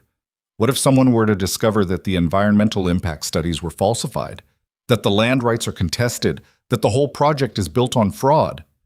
James's eyes widened. Boss, are you saying... I'm saying we dig into that project until we find something. And we will find something, because men like Sterling don't spend $2 billion without cutting corners somewhere. Adrian looked at Elena. You found Meridian in my files. Can you do it again? Can you find the weakness in Sterling's Singapore deal? Elena felt her pulse quicken. This was different from before. Before, they'd been defending. Now Adrian was talking about going on the offensive, about weaponizing information the same way Sterling had been doing to him. I can try, she said, but I'll need access to Sterling's files, his contracts, his investor documents, everything. James can get you in. He's good at that sort of thing. James didn't look entirely comfortable with this plan. Sir, hacking into a competitor's private files is illegal. If we get caught, we won't get caught. And even if we do, I'll take full responsibility. This is my decision. Adrian's voice was ice. Sterling tried to kill me. Twice. He attacked my home while my son was inside. He's trying to destroy my company and ruin everyone who depends on it. I'm done being the bigger person. I'm done following rules he's been breaking from the start. Elena understood the anger driving this decision. She felt it herself, the fury of being pushed and pushed until you had no choice but to push back. But she also heard something else in Adrian's voice, something that worried her. Adrian, she said quietly, if you do this, you become just like him. He turned to look at her, his gray eyes cold. Maybe that's what it takes to win. Or maybe it's what it takes to lose yourself. They stared at each other across the security center. James looked between them, clearly uncertain whose side he should be on. You told me you built your empire differently than people like Sterling, Elena continued. You said you gave a damn. You helped workers, funded hospitals, protected people. If you cross this line, what makes you different from him? The difference is, I'm doing it to protect people, not exploit them. That's what every powerful person tells themselves, that the rules don't apply to them because their intentions are good. Elena moved closer to him. My grandfather used to say that the road to hell is paved with justified exceptions. Once you start telling yourself the ends justify the means, you can justify anything. Adrian's jaw tightened. So what would you have me do? Just let Sterling destroy everything? No. I'd have you find another way, a legal way, one that doesn't require you to become the kind of person you hate. There might not be another way. Then we make one. The silence that followed was broken by a small voice from the doorway. Papa? They all turned to see Lucas standing there in his dinosaur pajamas, clutching his ankylosaurus. His eyes were wide and uncertain. Are you fighting with Elena's? Adrian's expression immediately softened. He crossed the room and knelt down in front of his son. Nobody. We're just disagreeing about something. That's different from fighting. It sounded like fighting. You were using your angry voice. I'm sorry, I didn't mean to scare you. Adrian reached out to smooth Lucas's hair. What are you doing up? It's past your bedtime. I couldn't sleep. I kept thinking about the bad men. What if they come back? They won't, I promise. You promised you'd have dinner with me too, but then the alarms went off and you ran away. The words landed like a physical blow. Elena could see it in Adrian's face, the guilt, the shame, the realization that he'd broken his promise to his son less than an hour after making it. You're right, Adrian said quietly. I did promise that, and I broke my promise. I'm sorry, Lucas. That wasn't fair to you. Lucas looked down at his dinosaur. Mama never broke promises. I know she didn't. Your mother was better at this than I am, better at a lot of things. Adrian's voice cracked slightly. But I'm trying, buddy. I'm really trying. Are you going to leave again, to go fight the bad men? Adrian glanced back at Elena, then at James, then at the screen showing various security feeds from around the city. She could see him calculating, weighing his options, trying to figure out how to be both the father Lucas needed and the businessman fighting for his empire. No, he said finally. I'm not going to leave. The bad men can wait until tomorrow. Tonight, I'm staying here with you. Really? Really? In fact, why don't we make that dinner I promised you? I think Margit has ingredients for pasta. Lucas's face lit up. Can Elena come too? Adrian looked at Elena, and something in his expression had shifted. The cold fury from before was gone, replaced by exhaustion and something that looked almost like surrender. If she wants to, he said. Elena smiled. I'd like that. They left James in the security center to monitor the situation and made their way to the kitchen. It was enormous and modern, all stainless steel and marble countertops, with a view of the lake that was probably stunning in daylight. Now it just reflected their faces back at them in the darkened windows. Adrian moved around the kitchen with surprising competence, pulling out pasta and vegetables and fresh herbs from the refrigerator. Lucas sat at the counter watching him, swinging his legs and chattering about dinosaurs and school and a friend who'd promised to show him a fossil next week. Can I help? Elena asked. You can chop the tomatoes if you want. There's a cutting board in that drawer. Elena found the board and a knife that probably cost more than her monthly rent. She started dicing tomatoes while Adrian put water on to boil, and Lucas narrated an elaborate story about how Ankylosaurus would defend a castle against invading T-Rexes. It was so bizarrely normal that Elena almost forgot about armed attackers and corporate espionage and billion-dollar battles. Almost forgot that 24 hours ago she'd been serving soup to strangers and worrying about medical bills. Now she was in a billionaire's kitchen in Switzerland, making dinner with a man who controlled a financial empire and his son who just wanted his father to keep a promise. You're good with him, Adrian said quietly, nodding toward Lucas. He's easy to be good with. He's a sweet kid. He is. Takes after his mother that way. I was never... Adrian trailed off, focusing intently on mincing garlic. Sarah was the one who was good at this, the whole parenting thing. She made it look effortless, and I just stood there like an idiot, amazed that someone so small could be so important. You're doing better than you think. Am I? Because from where I'm standing, I've spent the last 4 years failing him in every way that matters. Lucas looked up from his dinosaur. You're not failing me, Papa. Adrian froze. You're supposed to be thinking about dinosaurs, not listening to grown-up conversations. I can do both. I have a big brain. Lucas said it with such complete seriousness that Elena had to suppress a smile. And you're not failing me. You're just sad a lot. Because you miss Mama. The knife in Adrian's hand stilled.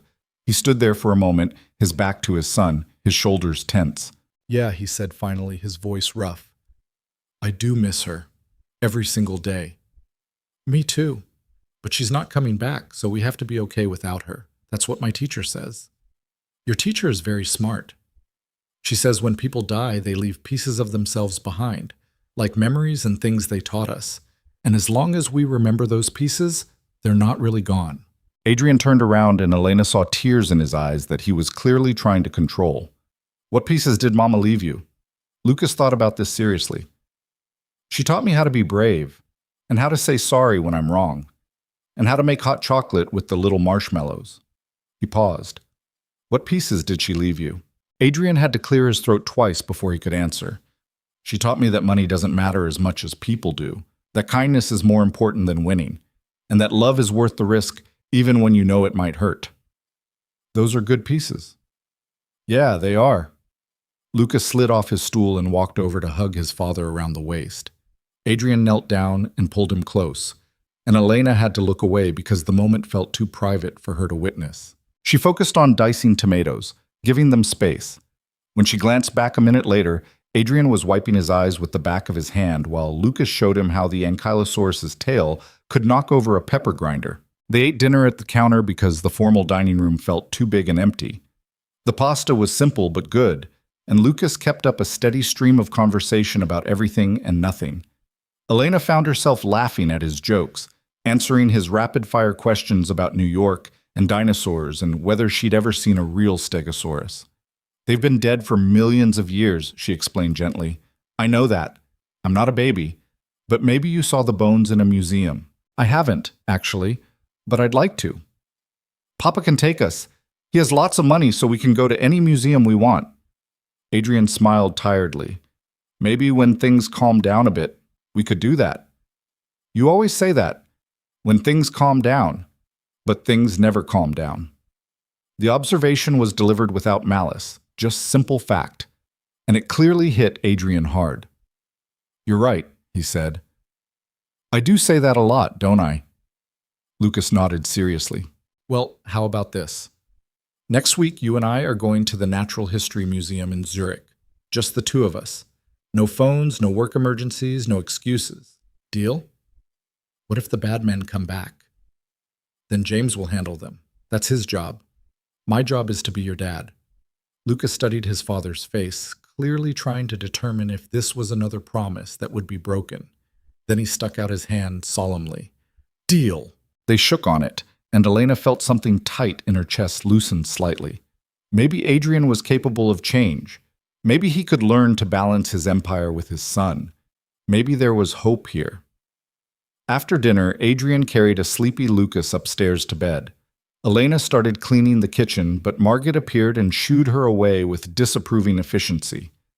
Mr. Thorne has staff for this, Miss Moretti. You're a guest. I don't mind helping. Nevertheless, Elena retreated to the living room, feeling suddenly out of place. The house was beautiful but cold. Everything perfectly arranged, nothing actually lived in. She wondered if it had felt different when Adrian's wife was alive, or if the sterility came later, after grief made warmth feel impossible. She found herself standing at the windows, looking out over the lake. The city lights reflected on the dark water like fallen stars. Somewhere out there, Sterling Graves was planning his next move, and somewhere in this house, a little boy was asking his father to read him a bedtime story. He wanted 3 stories, Adrian said, appearing behind her. Tried to negotiate for 4, but I held firm at 3. Tough negotiator. Gets it from his mother. Sarah could out-negotiate anyone. He came to stand beside her at the window. Thank you, for earlier, for stopping me from doing something stupid. You mean the hacking plan? Yeah, you were right. If I cross that line, I become what I'm fighting against. And Lucas deserves better than that. So what are you going to do instead? Adrian sighed. I don't know yet. But there has to be a way to beat Sterling without compromising everything I believe in. I just need to find it. His phone buzzed.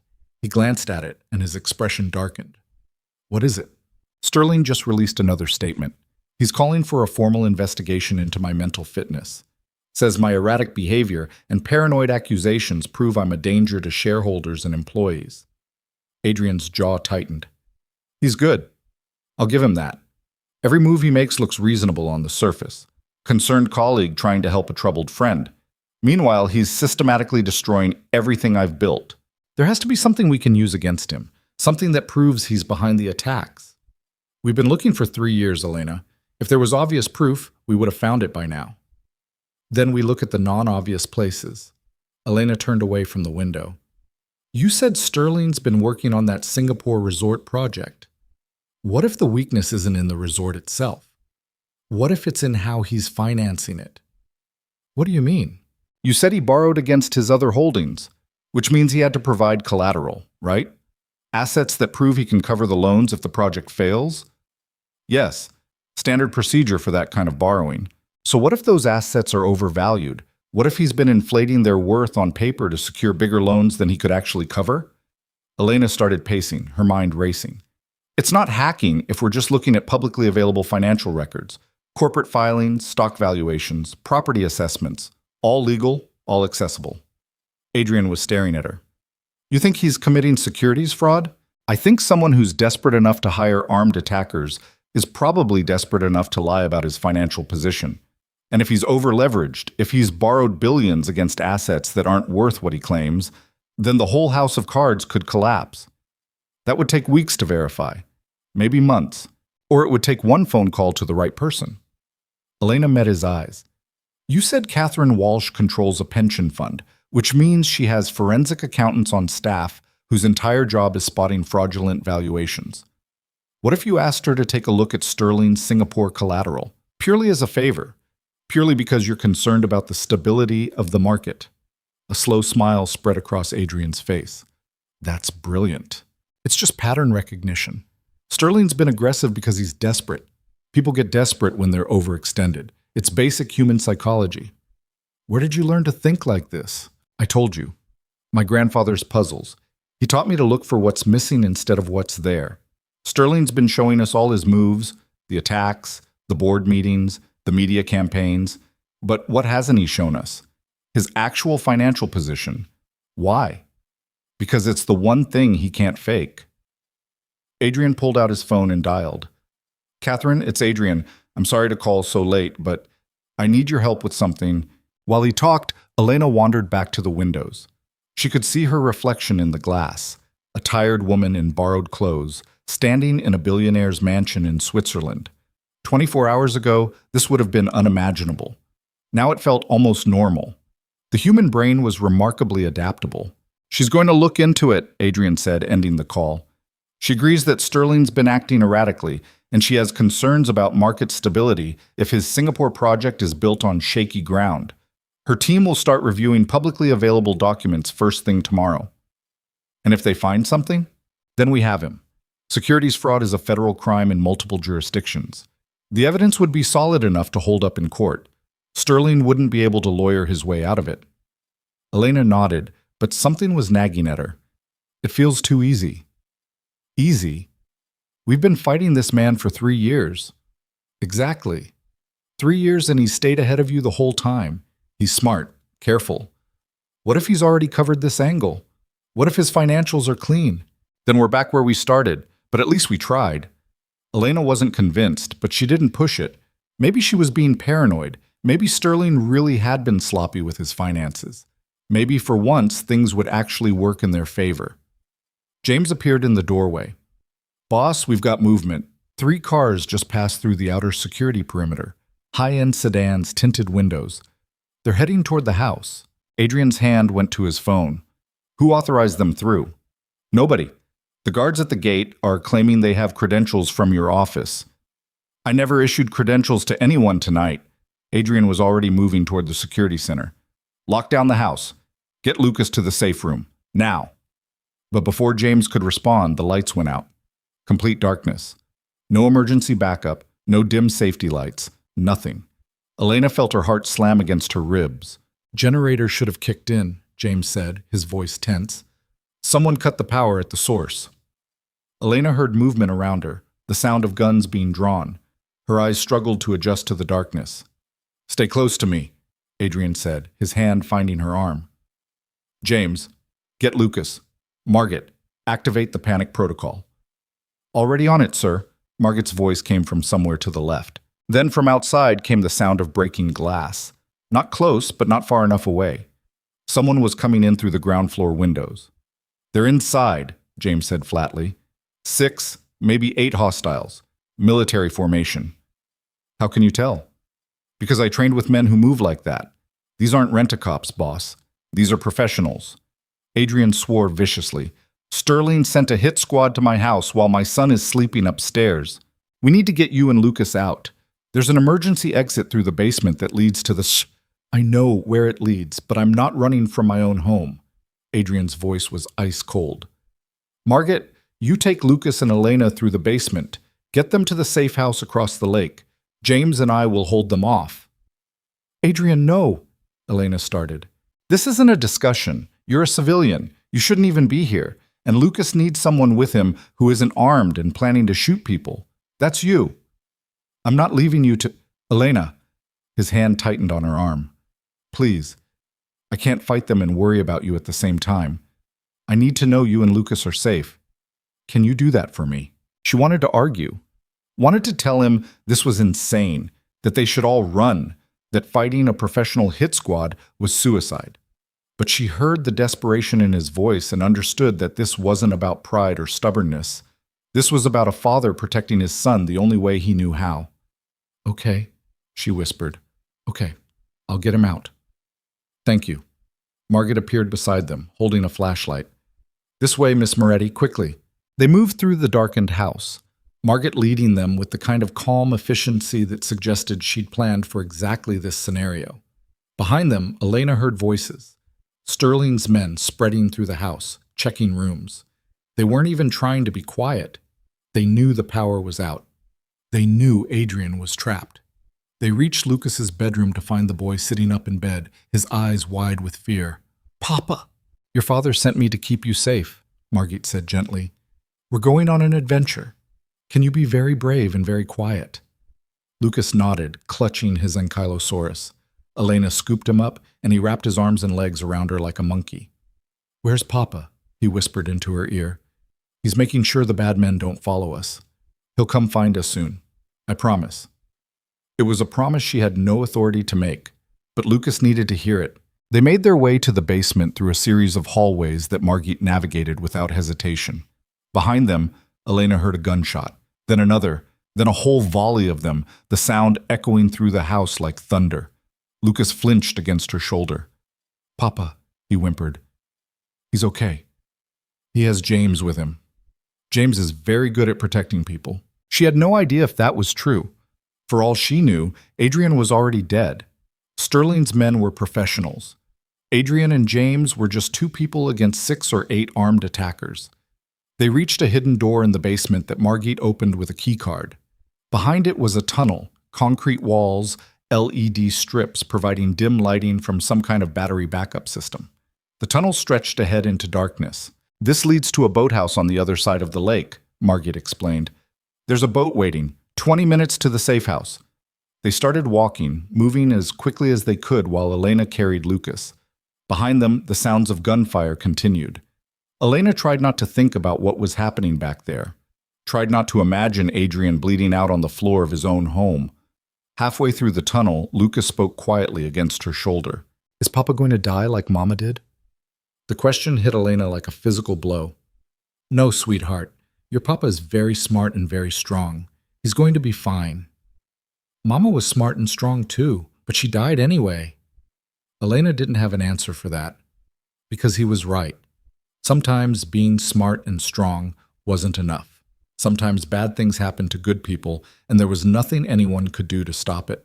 Your Papa loves you very much, she said instead, and love makes people fight harder than anything else. So I think he's going to be okay, because he has something worth fighting for. Lucas seemed to accept this. He rested his head on her shoulder and held his dinosaur close. They emerged from the tunnel into a boathouse that smelled like lake water and gasoline. A sleek speedboat was moored inside, and Margit immediately began prepping it for departure. Elena set Lucas down and pulled out her phone. No signal this deep in the tunnel structure. But as soon as they got on the lake, the explosion happened without warning. One second, Elena was standing in the boathouse, and the next she was on the ground with her ears ringing and Lucas screaming beside her. She looked up to see flames pouring from the tunnel entrance behind them. "They bombed the house," Margit said, her voice shaking. "They actually bombed it." Elena's hands were trembling as she helped Lucas to his feet. He was crying now, full sobs, calling for his father. "Get them in the boat," Margit ordered. "Now, before they realize we're not inside." But Elena was frozen, staring at the flames. Adrian was in that house. James was in that house. And Sterling's men had just... Her phone buzzed. With shaking hands, she pulled it out. One text message from an unknown number. "I'm okay. Get Lucas somewhere safe. I'll find you." Adrian, he'd gotten out somehow. "Miss Moretti," Margit's voice was sharp. "The boat! Now!" Elena climbed into the boat with Lucas still sobbing in her arms. Margit started the engine and they pulled out of the boathouse onto the dark lake.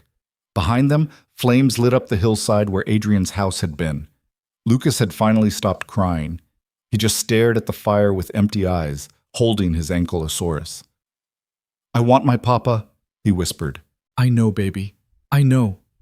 Elena held him close and tried to stop her own hands from shaking. "He's coming. He promised he'd find us, and your papa keeps his promises." She just hoped that was true, because if Sterling had killed Adrian, then none of this mattered.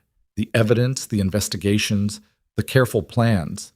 It all meant nothing if Adrian was dead.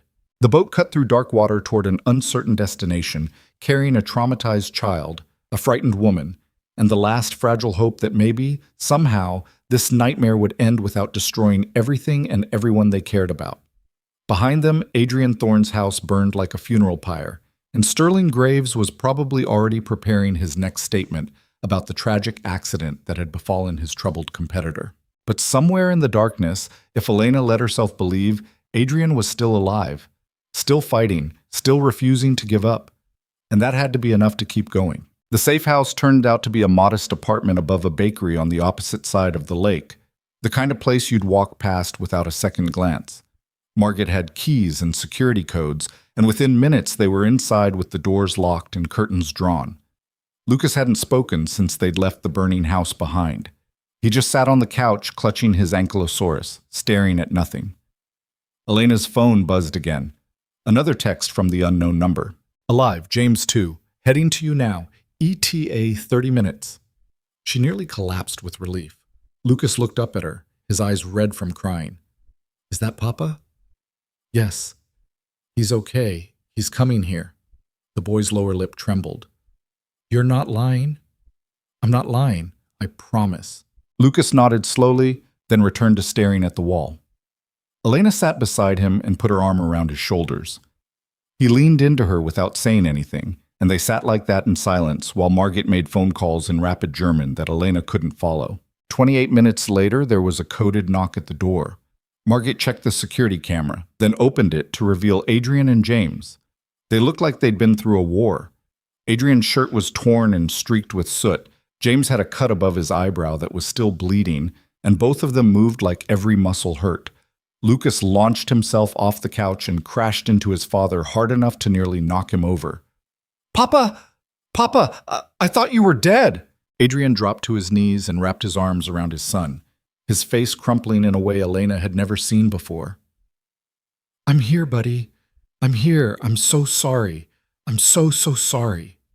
Lucas was crying again, but this time from relief instead of fear. Adrian just held him, rocking slightly, whispering things Elena couldn't hear.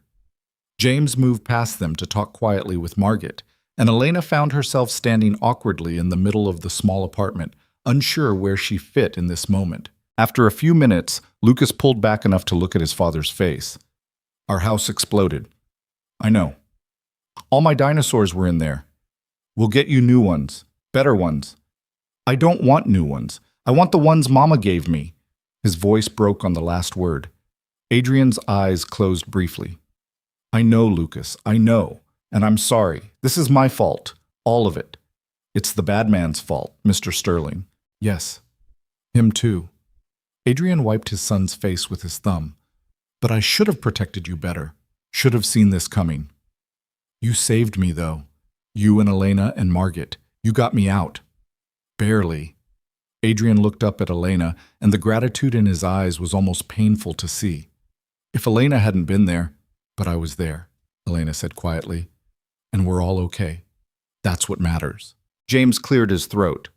Boss, we need to talk about next steps. Sterling's people are probably monitoring police channels. They'll know we got out, which means they'll be looking for us. Let them look. Adrian stood up, keeping one hand on Lucas's shoulder. I'm done running. I'm done playing defense. Sterling just tried to murder my son. That's not a line you cross and walk away from. What are you going to do? Elena asked. Adrian's expression was cold and hard. I'm going to destroy him, completely. No mercy, no second chances. I'm going to take everything he has and burn it to the ground. Adrian, don't. His voice was sharp. Don't tell me to be the bigger person. Don't tell me to follow the rules. Sterling just bombed my house with my child inside. The time for playing fair ended about 30 minutes ago. Elena understood the rage. She felt it herself. But she also saw Lucas watching his father with wide, frightened eyes, and she knew this moment mattered more than Adrian realized. You're right, she said carefully. Sterling crossed a line, and he needs to pay for it.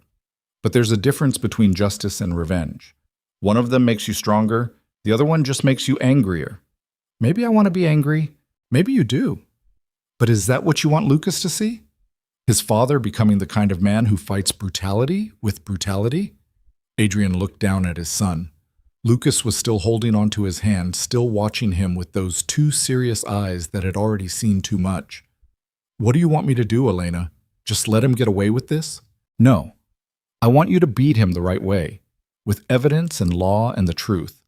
I want you to prove that being better than him actually means something. She paused. You told me once that your wife taught you kindness was more important than winning. Was that true, or just something nice to say? The silence that followed was broken by James. Catherine Walsh called while we were en route. Her forensic team found something in Sterling's Singapore filings. Major discrepancies between what he told investors and what he filed with regulatory agencies. The properties he used as collateral are overvalued by at least 40%, maybe more. Adrian's head snapped toward him. You're sure? Catherine's sure. She's already contacted the SEC and Swiss financial regulators. They're opening a formal investigation first thing tomorrow morning. That's not enough. Investigation take months. Sterling could disappear by then, move his assets offshore. Not if we leak the information to the press tonight, Elena said. If the story breaks before Sterling has time to prepare, his investors will panic. Stock prices will drop. Banks will call in loans. His whole empire collapses before he can protect it. Adrian stared at her. You want to ruin him financially. I want to use the truth to hold him accountable. That's not revenge. That's consequences. It's also the same thing you stopped me from doing earlier, when I wanted to hack his files. No. Earlier you wanted to find dirt illegally. This is different. Catherine found the evidence through legitimate channels. Now we just make sure everyone knows about it. Elena met his eyes. There's a difference between exposing the truth and fabricating it. One is journalism. The other is slander. James was already pulling out his phone. I know a reporter at the Financial Times. She's been asking questions about Sterling for months, but couldn't get enough evidence to publish. If I give her Catherine's findings, do it, Adrian said, but I want my name kept out of it. This needs to look like independent journalism, not a hit piece from a competitor. Already planned on it, boss. While James made the call, Adrian sat down on the couch with Lucas still attached to his side. The boy had finally stopped crying, but looked exhausted. Margaret appeared from the kitchen with hot chocolate and cookies, and Lucas accepted both without enthusiasm. Elena watched Adrian with his son and felt something shift in her chest. This man had been a stranger 36 hours ago. Now she'd helped him fight a war, escaped gunfire and explosions with his child, and was actively participating in the destruction of another man's empire. Her life had become completely unrecognizable. And the strange thing was, she didn't want to go back. Her phone buzzed. A text from her roommate asking where the hell she'd been for 2 days. Elena stared at the message, trying to remember what her old life had even looked like. The restaurant, the exhaustion, the feeling of being invisible. It felt like it had happened to someone else. You should call your mother, Adrian said quietly. Let her know you're safe. It's 3 in the morning in New York. She's probably awake anyway. Mothers don't sleep when their children are in danger. Trust me on this. Elena stepped into the small bedroom and dialed. Her mother answered on the first ring. Elena Maria Moretti, where the hell have you been? I'm sorry, Mom. Things got complicated. Complicated? Your hospital security told me armed men were asking about me. Then you disappear for 2 days. That's not complicated. That's terrifying. I know. I'm sorry. But I'm okay. And the men are gone. You're safe now. What about you? Are you safe? Elena looked through the doorway at Adrian and Lucas on the couch, at Margaret checking security cameras, at James still on the phone coordinating with reporters. I think so. Maybe. It's hard to explain. Try. So Elena did. She explained about the restaurant, about Adrian, about Sterling and the attacks and the explosion. Her mother listened in silence until she finished. Let me see if I understand this correctly, Sophia said finally. You're in Switzerland with a billionaire and his child, hiding from assassins, while trying to destroy another billionaire using financial fraud evidence. When you say it like that, it sounds insane. It is insane, Tesoro. It's also the most alive you've sounded in years. Elena blinked. What? You've been sleepwalking since your father died, going through motions, surviving instead of living. Even when you talk about that horrible restaurant, you sound defeated. But right now? Right now, you sound like you actually care about something again. Mom, I care about you, Set. I know you do, but caring about me isn't the same as caring about your own life. And for the first time in a long time, I think you're actually invested in what happens next. Her mother coughed, the wet rattle that meant she'd forgotten to take her medication. So here's what I want you to do. I want you to see this through. Whatever this is with this Adrian person and his son, see it through to the end. But what about you? The hospital bills are being handled. Your billionaire friend already took care of that, remember? I've got better doctors now than I've had in months, so stop using me as an excuse to avoid living your own life. I'm not. You are. You've been doing it for over a year, and I love you for it, but I also need you to stop. I'm dying, Elena. We both know it. And when I'm gone, I need to know you're going to be okay, that you're going to have something in your life besides grief and guilt. Elena felt tears burning in her eyes. I don't know how to do that. Yes, you do. You're already doing it. You're fighting for something that matters. You're protecting a child. You're standing up to powerful people who think they can do whatever they want. That's not nothing, Tesoro. That's everything. They talked for a few more minutes before Sophia's exhaustion became too obvious to ignore. Elena hung up feeling hollowed out and strangely lighter at the same time. When she returned to the living room, James had finished his calls and was briefing Adrian. Story goes live in 3 hours. Financial Times is running it as their lead piece. They've got independent verification of Catherine's findings, plus some additional dirt their investigative team dug up. Apparently, Sterling's been cooking books on at least 4 major projects, not just Singapore. How bad is it for him? Career-ending bad. Maybe prison bad, if prosecutors can make the charges stick. James allowed himself a small smile. By sunrise, Sterling Graves is going to be the most toxic name in international finance. Adrian nodded slowly. Good. That's good.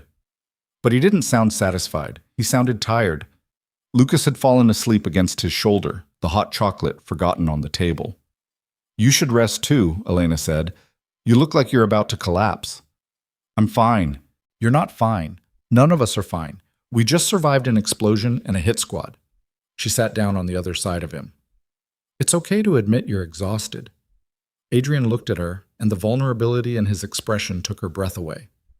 If I stop moving, I'm going to have to think about what almost happened, how close I came to losing him. His voice dropped to barely a whisper. I can't think about that yet. I'll fall apart. Then fall apart. You're allowed to. I'm his father. I need to be strong. You are strong. You got him out of a burning building. You kept him safe. That's strength. Elena reached over and took his free hand. But strength doesn't mean never breaking. It means breaking and still finding a way to keep going. Adrian's fingers tightened around hers. They sat like that for a while. 2 exhausted people holding on to each other while a child slept between them and dawn crept closer. The Financial Times story broke at 6 a.m. Zurich time. By 7, every major financial news outlet in the world was running with it. By 8, Sterling's stock portfolio had dropped 30%. By 9, 3 of his major investors had publicly called for his resignation from their boards. They watched it unfold on Margot's laptop, the news spreading like wildfire through financial markets. Sterling's face appeared on screen after screen, looking increasingly desperate as reporters shouted questions at him outside his office. "This is a coordinated attack," he was saying, his usual polish completely gone. "Adrian Thorne has been orchestrating a campaign of lies and manipulation to destroy me because he can't accept that his time has passed. Mr. Graves, how do you respond to evidence that you inflated asset values by more than $800 million? Those allegations are completely unfounded. The SEC has confirmed they're opening a formal investigation. Do you plan to cooperate? I have nothing to hide. This is all a misunderstanding that will be cleared up once." The footage cut to a reporter in London. Sterling Graves' legal team has just released a statement claiming the discrepancies in his Singapore filings were the result of accounting errors, not fraud. However, sources within the SEC tell us that the pattern of inflation appears deliberate and systematic, spanning multiple projects over several years. Lucas was awake now, eating cereal and watching cartoons on Margot's tablet, blessedly unaware of the financial apocalypse happening on the laptop beside him. Adrian sat with his arm around his son, his expression unreadable. "You did it," Elena said quietly. "Sterling's finished." Maybe. Or maybe his lawyers find a way to spin this. Maybe his connections protect him. Maybe... "Adrian?" She cut him off. "You won. The evidence is solid. The investigation is real. Sterling's career is over, and he did it to himself by being greedy and reckless. This is justice, not revenge. Can you accept that?" Adrian was quiet for a long time. Then he nodded slowly. "Yeah, I think I can." His phone rang. He glanced at the screen and his eyebrows rose. "It's Klaus Hoffman, from the board." He answered on speaker. "Klaus, Adrian, I owe you an apology." The old banker's voice was heavy with regret. "I should have listened to you about Sterling, should have taken your concerns seriously instead of dismissing them as paranoia." "You weren't alone in that." "No, but I was chairman of the board. I had a responsibility to investigate your claims properly. Instead, I let Sterling manipulate me, let him convince me you were unstable." Klaus paused. "For what it's worth, the board voted this morning. Unanimous support for your continued leadership, and we formally severed all ties with Sterling and his affiliated companies." "What about the charity foundation? The money Meridian was funneling through it?" "I've already contacted authorities. Full disclosure, full cooperation. If I committed fraud, even unknowingly, I deserve to face consequences." The old man sighed. "I'm also resigning from the board, effective immediately. What Sterling did happened on my watch. That makes it partially my responsibility." "Klaus, you don't need to..." "Well, yes, Adrian, I do. Some mistakes require accountability, not excuses." A pause. "Take care of yourself. And that son of yours. Don't make the same mistake I did, putting business before family." The call ended. Adrian set down the phone and stared at it for a moment. "He's right," he said finally. "I've been putting business before Lucas for 4 years, using work as an excuse to avoid actually being his father. That ends now." "What are you going to do?" Adrian looked at his son, who was absorbed in a cartoon about talking trains. "I'm going to step back. Not resign, but delegate more. Hire people I trust to run things while I focus on what actually matters. Lucas needs his father more than the company needs my constant micromanagement." "That's a big change." "Yeah, it is. But watching our house explode while my son was inside kind of puts things in perspective." He turned to Elena. "What about you? What's next for the waitress who helped destroy a billionaire?" Elena had been avoiding thinking about that question. "I don't know. I guess I go back to New York. Back to my life. Back to that restaurant." "No. Definitely not that restaurant. But I need to find work. I have bills, responsibilities." "What if you didn't?" She looked at him. "What? What if you stayed? Here in Zurich. Not as a waitress or an assistant or anything you don't want to be. Just as someone who helps me see patterns I miss. Someone who tells me when I'm being an idiot. Someone Lucas actually likes, which is rarer than you'd think." Elena's heart was beating too fast. Adrian, you can't just offer me a job because I helped you for a few days. I'm not offering you a job. I'm offering you a chance to figure out what you actually want to do with your life without worrying about medical bills or rent or surviving. He leaned forward. You told me you were supposed to be in graduate school, studying Renaissance literature. What if you could go back to that? The university here in Zurich has an excellent humanities program. I could make some calls. I can't let you pay for my education. Why not? Because that's not how the world works. People don't just give other people opportunities for free. They do if they want to, and I want to. Adrian's expression was serious. You saved my son's life, Elena.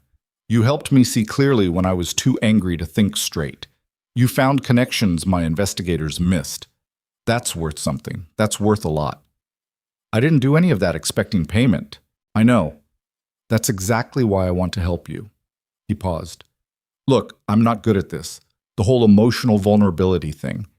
But the truth is, having you around these past 2 days has reminded me that there are still good people in the world. People who do the right thing even when it costs them. And I don't want to lose that reminder. So yes, this is partially selfish, but it's also genuine. Stay. Figure out what makes you happy. Let me help make that possible. Elena didn't know what to say. A week ago, this would have sounded like a fantasy.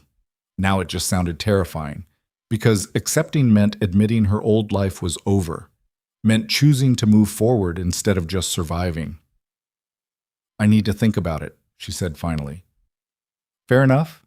Take all the time you need.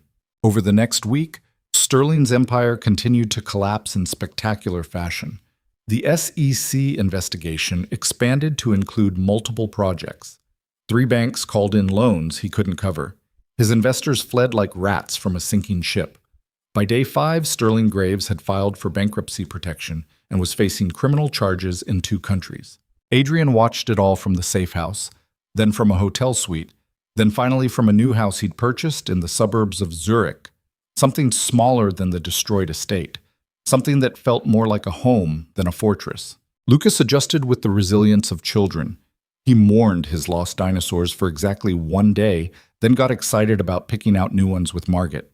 He started sleeping through the night again, started smiling more, started actually talking to his father instead of just answering questions.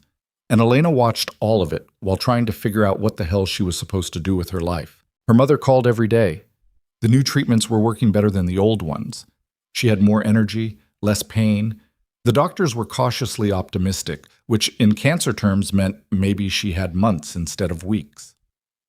Have you decided yet? Sophia asked during one of their calls. Decided what? Whether you're going to accept Adrian's offer. Don't pretend you haven't been agonizing over it. It feels too much like charity. It feels like someone seeing your worth and wanting to invest in it. That's not charity, Tesoro. That's opportunity. Her mother coughed. Do you like him, Adrian? Elena had been avoiding that question too. I respect him. I think he's trying to be a better person, trying to be a better father. That's not what I asked. Mom, I'm dying. I get to ask invasive questions. Do you like him? Elena thought about Adrian at the restaurant, soaked and exhausted. Adrian destroying Ryan Keller's company in 60 seconds. Adrian holding his son after the explosion, his face crumpling with relief. Adrian asking her to stay. I don't know, she said honestly. Maybe. But that's not why I'd stay. I'd stay because I like Lucas. Because I like feeling useful. Because going back to New York feels like giving up. Then don't go back. Simple as that. But nothing was simple. Elena had spent her entire adult life playing it safe, making careful choices, avoiding risks. And look where that had gotten her. Exhausted, broke, and invisible. 2 weeks after the explosion, Adrian asked Elena to come with him to visit his wife's grave. It was in a small cemetery outside the city, overlooking the mountains. Sarah's headstone was simple granite with her name and dates and the words, beloved wife and mother. Adrian stood there for a long time without speaking. Elena stayed back, giving him space. I haven't been here in 6 months, he said finally. Couldn't face it. Couldn't face her. Felt like I'd failed everything she'd asked me to protect. You haven't failed. Haven't I? I almost got our son killed. Almost let anger turn me into someone she wouldn't recognize. But you didn't. You chose differently. That counts for something. Adrian knelt down and brushed some leaves off the headstone. I used to come here and talk to her, tell her about Lucas, about work, about everything.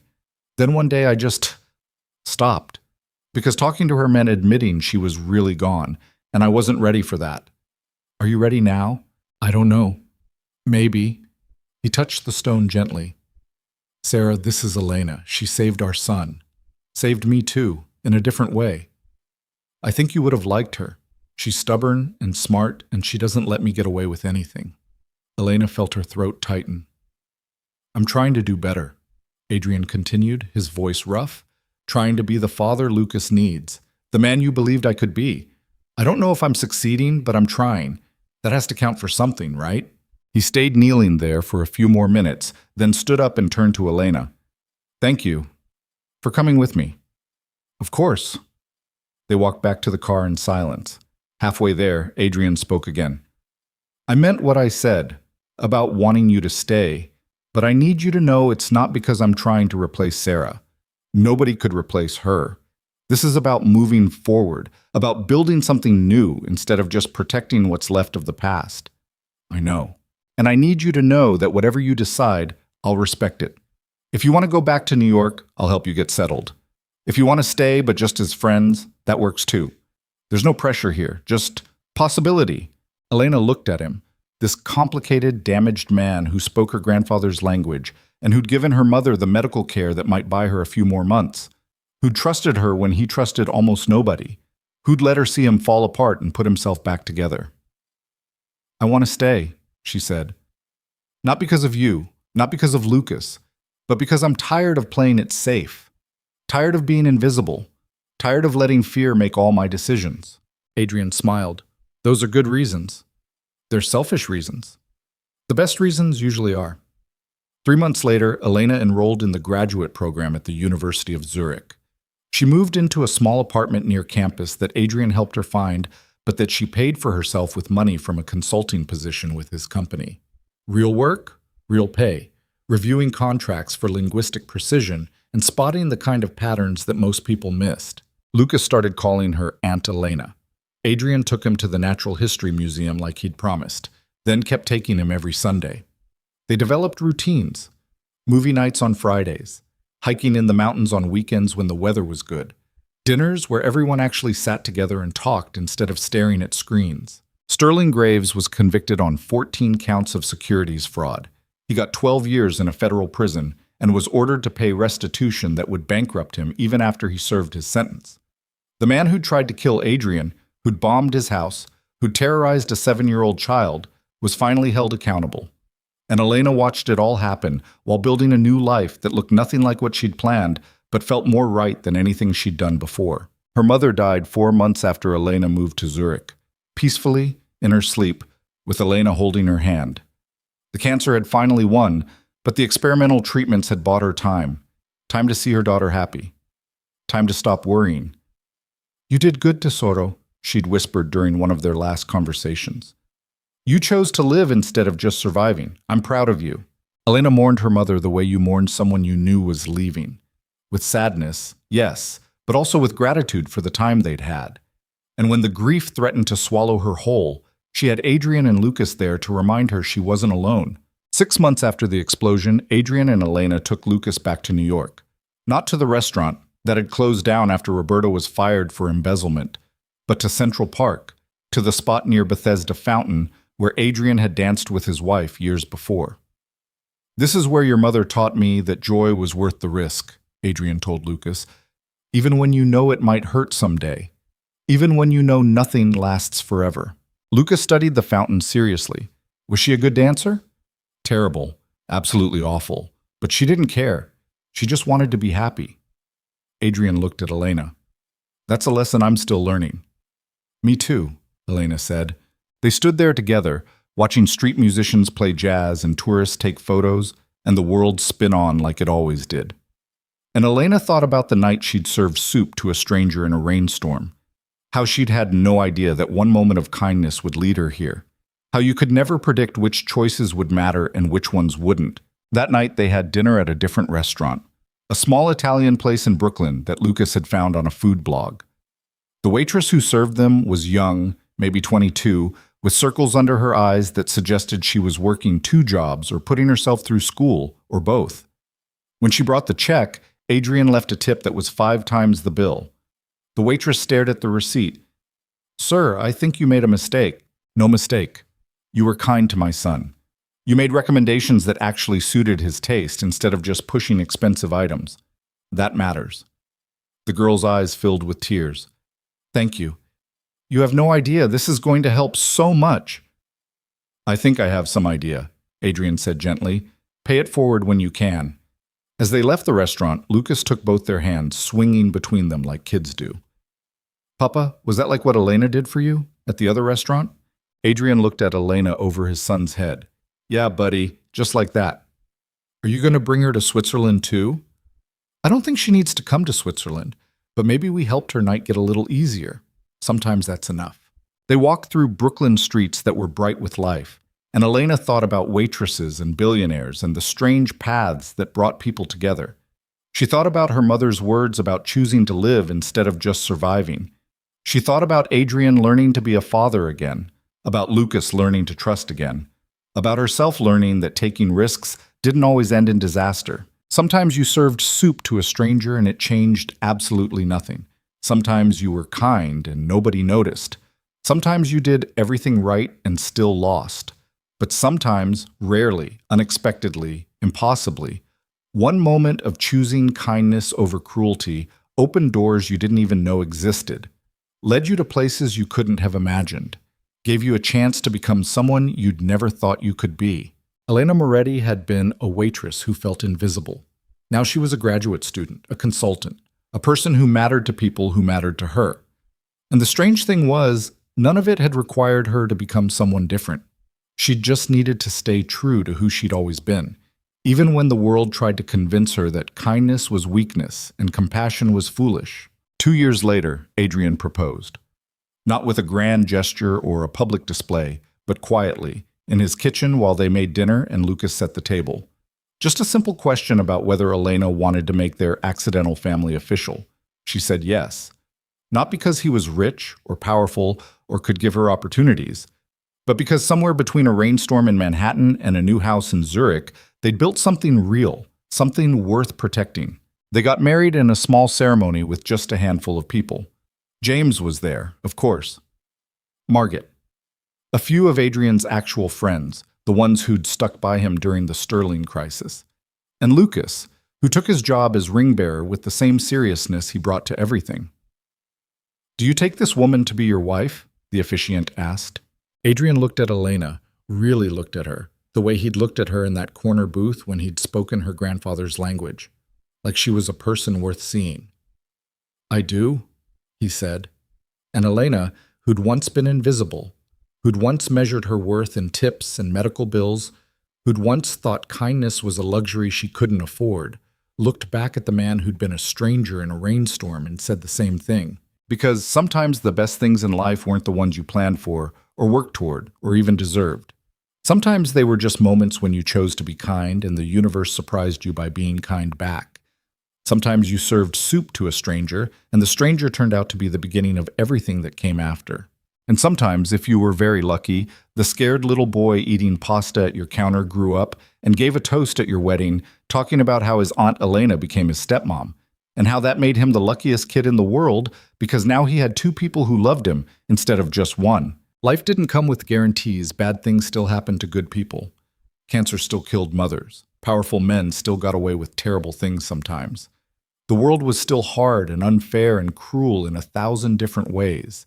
But it was also full of moments like this, small acts of kindness that rippled outward, strangers who became family, choices that mattered even when you couldn't see how.